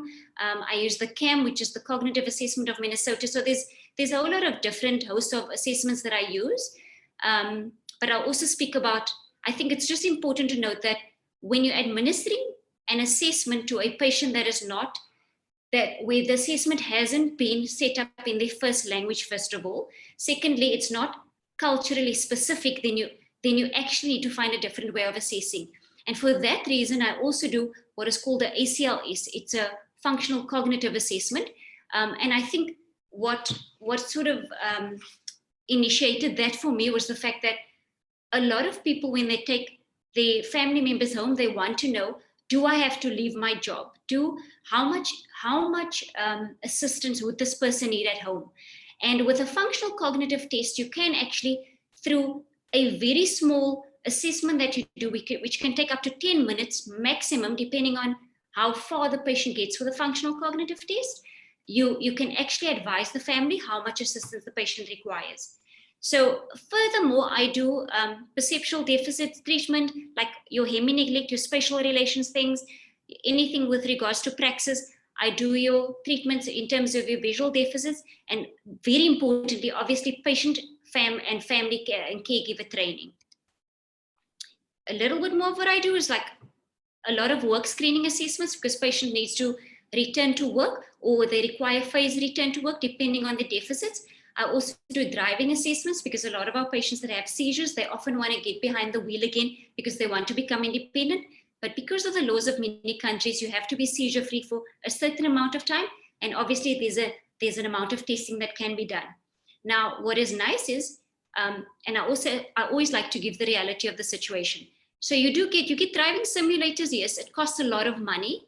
Not all patients are by the means. In fact, the majority of them cannot afford to actually pay to have a driving assessment done through a simulator.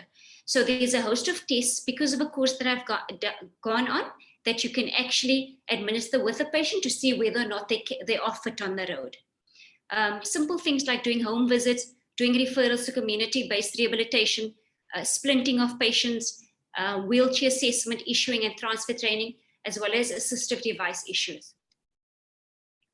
So in all of my time of working in a neurosurgical unit, I've always thought, this is a very functional unit. It's supposedly, like, I sort of think of it, this must be the Rolls Royce of state sort of neurosurgical units. But then I also realize the amount of challenges, even though I'm at a tertiary academic hospital, that I'm facing. So then I think to myself, what is it like at other hospitals that don't even have the amount of sort of resources that I've got? And what I did was I kind of asked my colleagues in terms of the multidisciplinary team, what is it that you guys are facing? So obviously manpower is a very big aspect, because you have a lot of patients with minimal amount of therapists that can actually service these patients.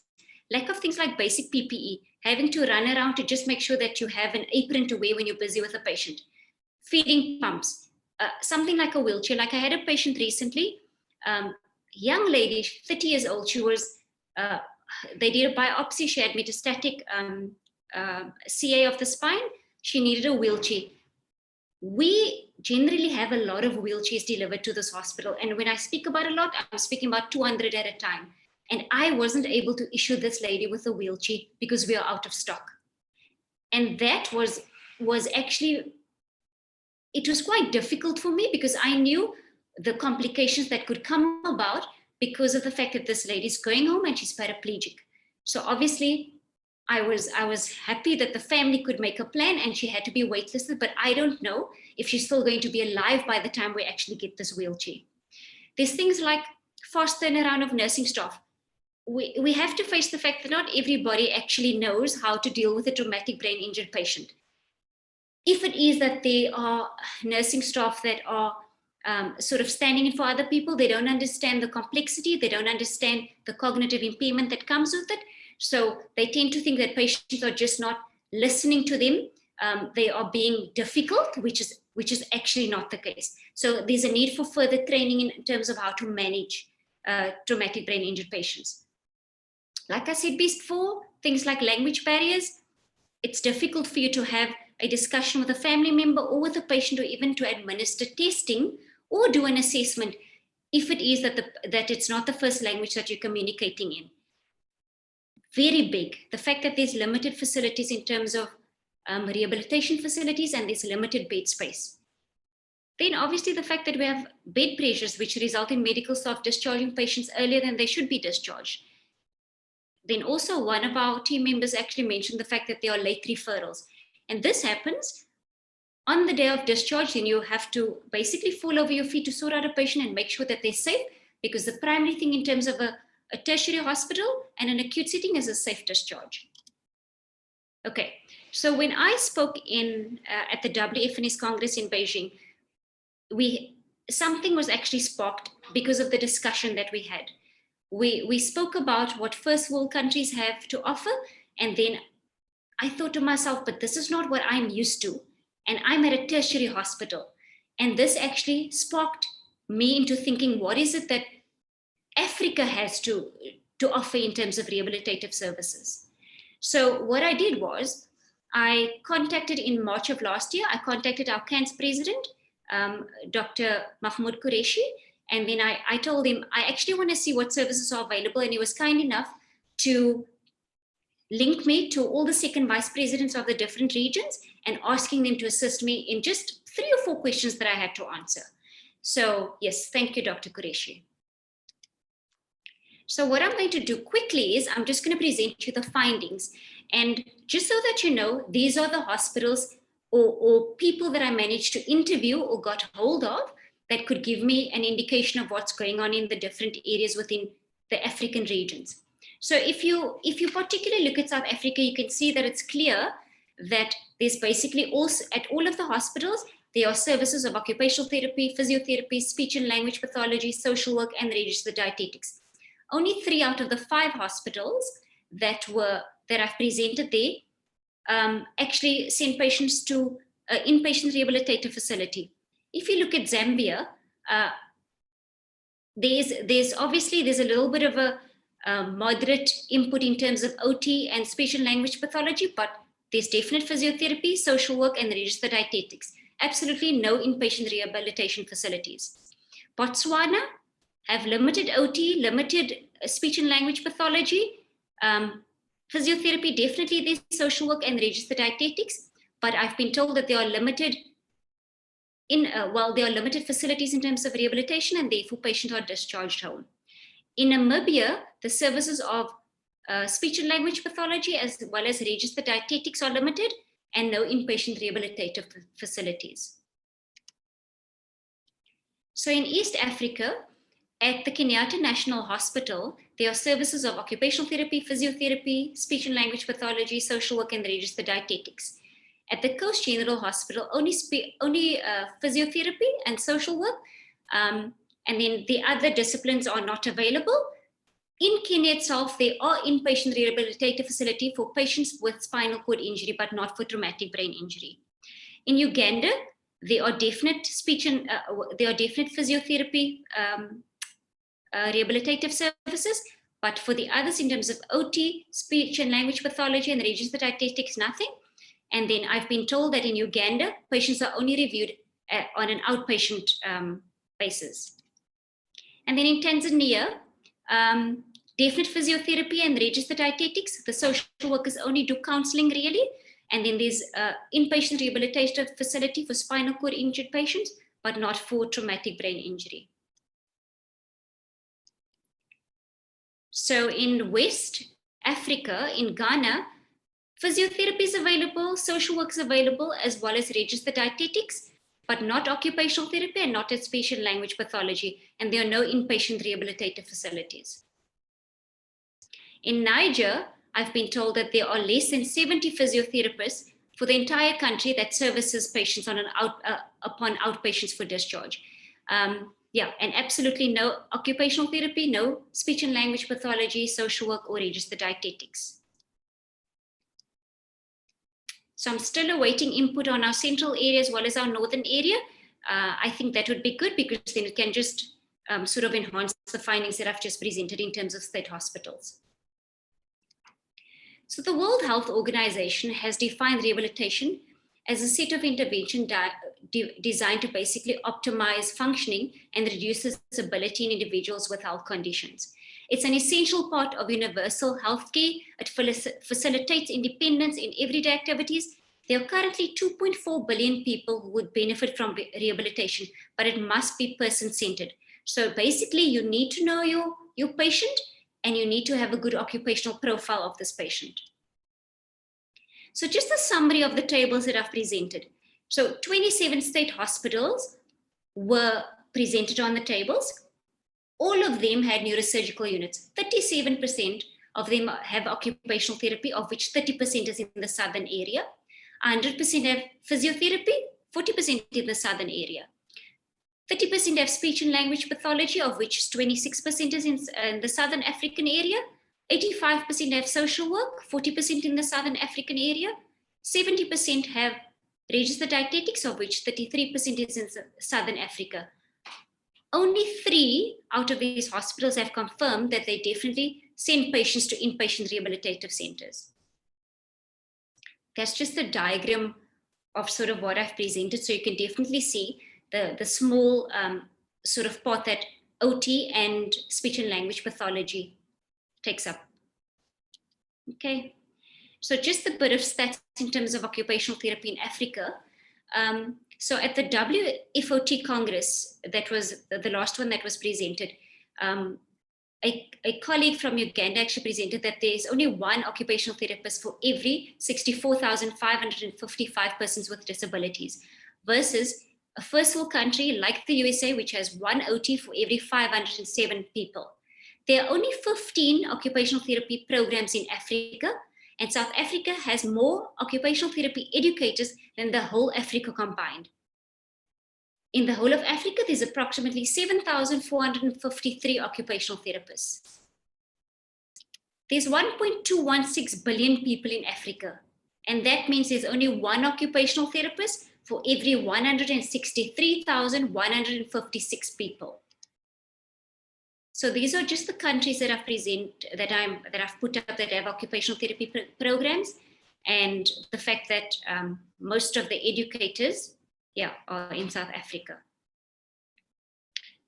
So if that's the case, then I need to ask you, who in terms of occupational therapy is going to do your pre and post-operative assessment, your neuromuscular assessment, your splinting, your cognitive and behavioral assessment, your perceptual and sensory assessment, your functional assessment in terms of cognition and your ADLs, visual assessment, your wheelchair and assistive device assessment and issue.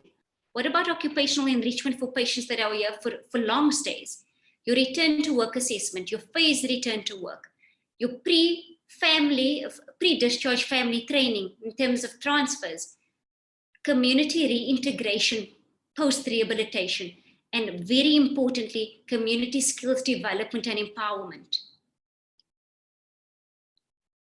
So I just thought I'd just show you. In a place like Cape Town that has very good tertiary state academic hospitals and 3 rehabilitative centers that we can send our patients to, this is a typical informal settlement in Cape Town. The rudimentary services here is that 5 households have to share 1 tap and 5 households have to share 1 toilet. You can see the terrain itself is not good for movement.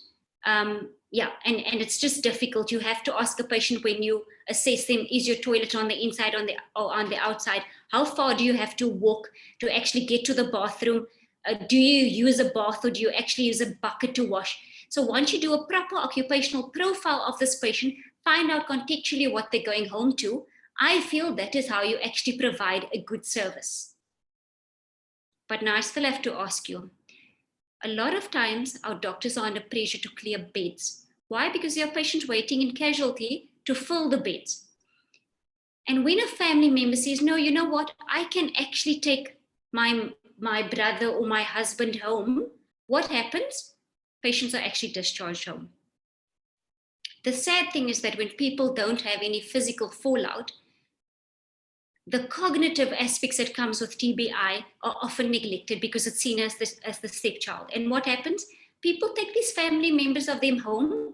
Not a week into them being at home, they realize that they can't cope. Obviously, because they see the impact and the impact that the cognitive impairment has on both function and on behavior and on the entire household. Our rehabilitation centers are stretched in terms of beds. The fact is that they're specific in terms of who they take on, but also what happens is these patients have to then stay in the hospital, which means that the admission is longer, which means the cost goes up for state itself, but they're awaiting a bed. And sometimes what family members feel is like, if my brother has to stay so long with my husband, why can't I just take them home? The problem is that by taking people home and not sending them to a rehabilitation facility, they actually die from secondary complications. You get your patients that die because of aspiration pneumonia, you get your DVTs, you get your pressure sores that happen because... Excuse me, Mr. Dalvi, can you conclude, please? It's time over for 6 minutes more. Okay, almost there. So I just wanted to say, so if we're spending such a lot of money on neurosurgical intervention, then why aren't we sending people to rehab? We're increasing the burden of disease as well as we're leaving our household without a breadwinners, because if we're not sending them to rehab, then how are they actually going to improve in terms of their function? So just quickly, I want to introduce you to the person environment occupation model, which focuses on the person, the involvement of the occupation as well as the environment. And what this model speaks about is how you can actually optimize occupational performance by looking at these aspects of a person. It's because through doing your occupations that you actually become who you are and you belong. And that is how we give meaning to what we do. Because after all, we are from Africa and it's Ubuntu. So just finally, I just want to tell you what my recommendations are. I recommend that we do more research in terms of what's available with manpower and see what are our extended resources. We need to advocate for universities to run more programs. We need to do an analysis of what courses we can offer to upskill our therapists. We have to offer basic wheelchair seating, advanced paper-based technology seating, and manufacturing of assistive devices courses. And then I feel it's very important that we collaborate with our universities to set up programs where students can go out and set up sustainable programs in areas that require intervention. We also need to make more brochures available and have it translated so people can understand. We need to advocate for more funding, and we need to do community development. Just a few, I'm just putting up No, a few. excuse me, you need to finish. Go to the conclusion slide, please. Okay. It's 20 minutes more than Okay, so 23 minutes. These are just the people I'd like to thank. That's it. Thank you. Thank you very much. I'm sorry, we are running short of time. We're already very late. Yeah, we can go on to discussion. If there is any questions, somebody raises hands. So there are some questions. Can I take on that? I think these are, Dr. Gopal has got 3 questions about rehabilitation centers in India. And how do we coordinate all the multidisciplinary team in this approach? I think, Dr. Sinha, can you just briefly answer that, please? Yeah, we have a Neurorehabilitation Center in Nimans, and in Bombay, this Ambani. Then in other center is in Vellore and St. John. There are a few centers. In Delhi, there is a spine center, but they don't have special neurorehabilitation center. And there are a few centers in India, but what I know. Yeah, I think that better that you discuss because it's not proper to discuss what centers are available in this. Yeah. This may not be the correct forum. Yeah. Any other question? Anybody raises hands? Otherwise, Professor Nazir, you are the boss. You can take over from now. Anyone from the panel would like to make any comments, or from the attendees who raised their hands? Maybe I could just ask something. Yes, please. That is always a question how we can proceed with the improving neurorehabilitation in the in the lower middle income countries. And I think Kai Schäfer has given an excellent presentation on the need and how can we approach politicians. The World Health Organization has done something. They have put out many things, many papers, and still there is no real improvement. How is the situation in Egypt? I also know that you have a couple of excellent, I visited one excellent neurorehabilitation center, but is this only for the rich? Who pays for it? And I also know from other countries that the patient comes in with a certain amount of money if he has to pay all by himself. So the neurosurgeon gets the money because he takes care of the patient in the first place. How much money would he give to the rehabilitationist afterwards, and how would the money be distributed? Can this be a political question? Can this be economic question? Is a question of about the balancing, how the money is transferred? Who would politics is always politics. Who is involved in politics? Professor Wexland, it's interesting because actually when you were asking this question, one of the things I thought of now, if you were asked to go and start a neurosurgical unit in a certain hospital, what will you be asking for? You'll probably be asking for an ICU. You want to make sure your operating room has all the equipment. You want to have good neuroradiology and so forth. But chances are you probably level the fact that you need good rehabilitation. You're wrong. When I took over the chairmanship, not you, I mean most young people. Yeah, 30 years ago, we had some kind of rehabilitation, early rehabilitation ICU, 10 beds and acute ICU. And then the hospital administration came saying, well, we need the 10 beds which are in acute, which are the rehabilitation unit. We need them for another unit because the other unit would make more money. So it's not my fault, but it's the fault of the administration. And we as neurosurgeons have to teach not our administrations. They're always looking for money, but we have to teach the politicians to take care of these of this need. How would you deal in Singapore? Oh yeah, I mean we were lucky because I had a boss that actually was very, he was trained in the UK. He actually looked around and all that, and he actually thought that there was something that was needed. But what I'm saying is that when I was asked to start the pediatric unit in our hospital, it was not something that I looked at because I assumed that there would be things there, which I, looking back, I was wrong.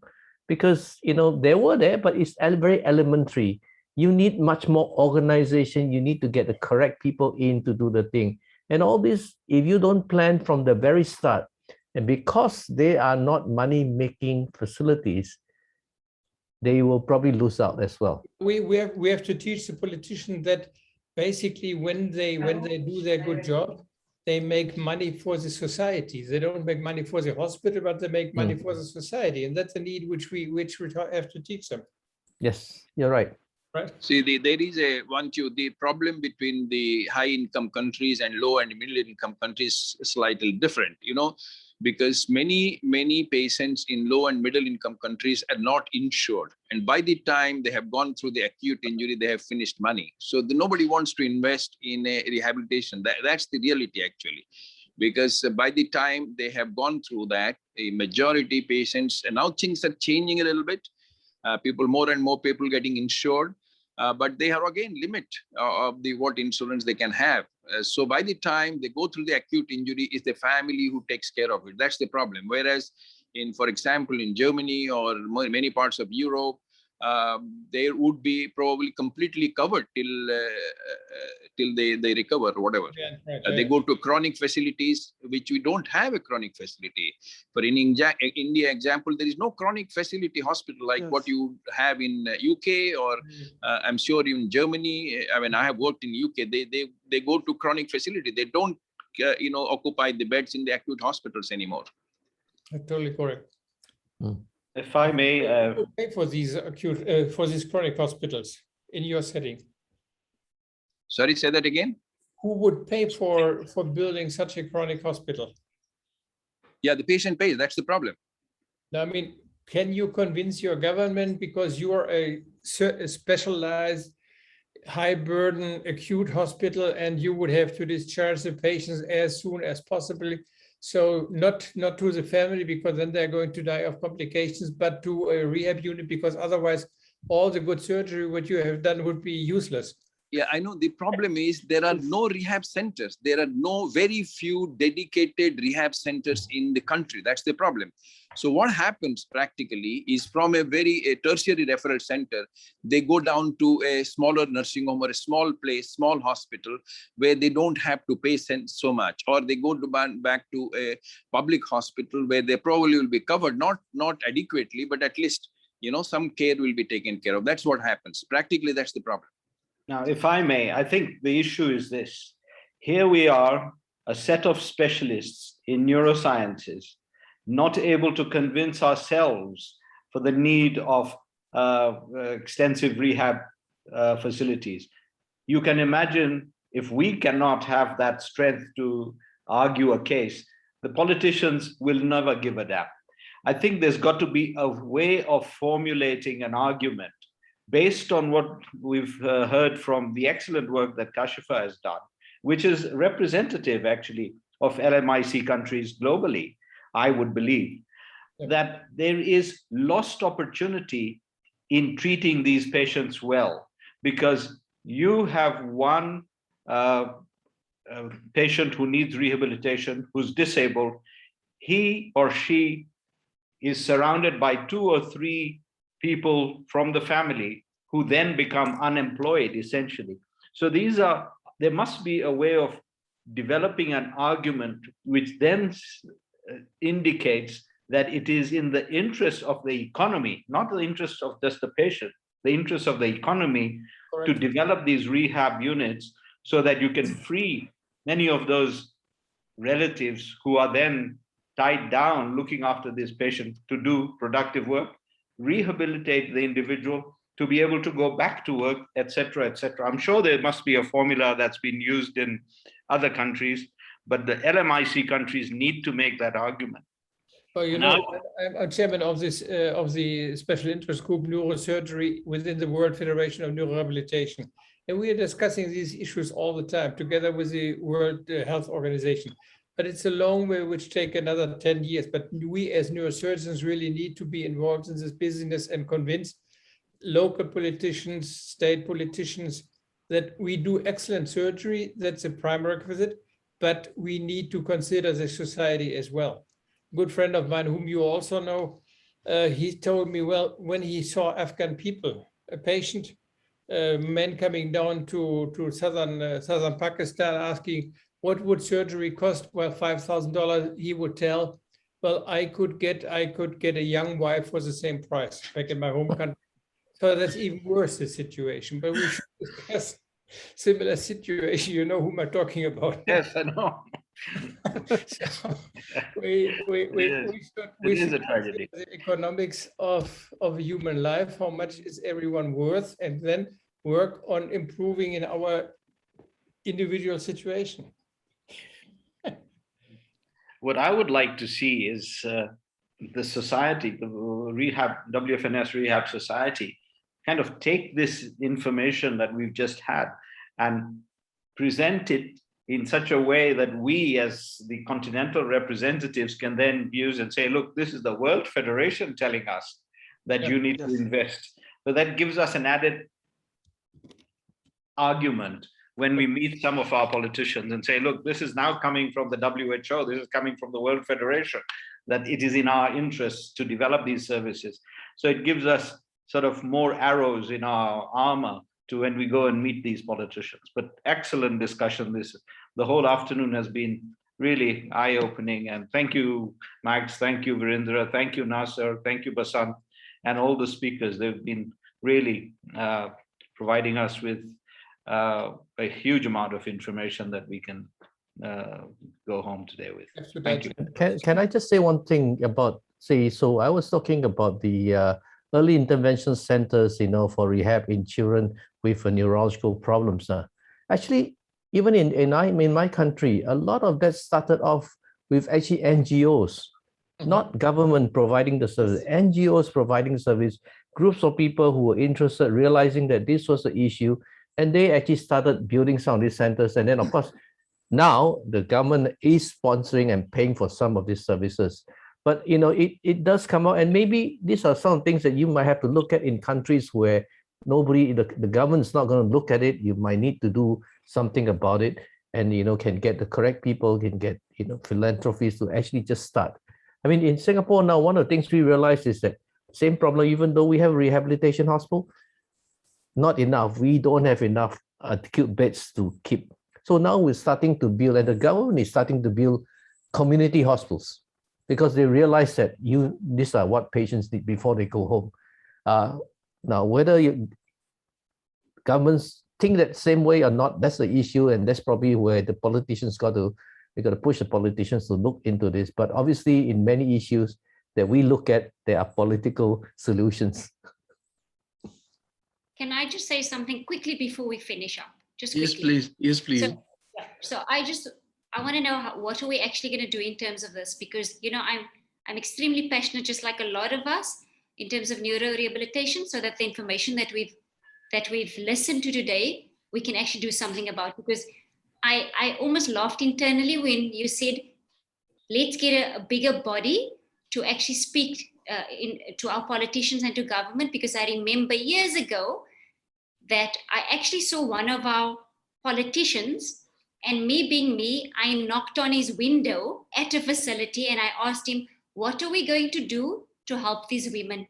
Because it was a specific facility where women who are abused go to. And I told him, you know what, we need to be able to improve services so that they don't get caught up in that circle of going back to those abusive homes again. We need to improve what they are able to do and their skills so that they don't feel they have to go back to those households. I banged on the window. I haven't seen the man since. So I think that there should be a way that we must actually do this together, so that there's a bigger body, not just me knocking on somebody's window through bulletproof windows saying, hello, can you help us here? Yeah, Shiva, you are young. Could you become a politician with all the knowledge, professional knowledge you've got? The problem is that I love neurosurgery. So I will just be advocating one way, no way out. I think by these kind words and this beautiful smile of Kashiafa and Professor Medhorn, it is time to close the webinar. I'm stressing about all this excellent discussion, which is very important. We have to differentiate between physiotherapy or physical therapy and rehabilitation. Department of Physical Therapy exists in most of the hospitals, but separate rehabilitation centers are not existing, except very few centers in many countries all over the world. We need to work hard to establish this idea of creating separate neuro rehabilitation or rehabilitation centers, especially in the LMICs. And at the same time, what easier we can do now is that we should be more concerned about this important specialty in all our educational activities.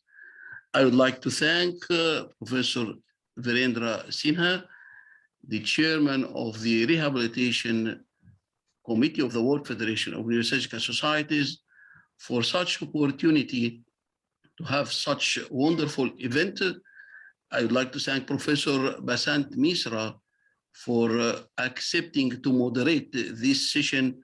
Actually, the discussion was very interesting. I would like to thank all our distinguished speakers. I would like to thank Professor Mahmoud Qurashi, President of CANS.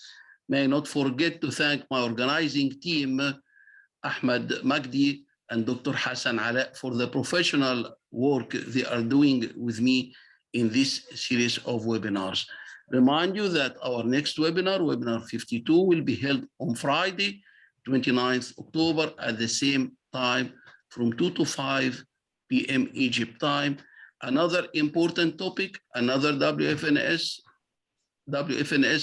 important event, how to overcome the gap between high-income countries and low and middle-income countries in neurosurgery. Thanks to all of you, and see you again in another occasion very soon. Thank you. Thank you very much. Good night, everyone. Thank you. Thank you, everyone. Thank you. Very good discussion. Thank you. Thank you very much.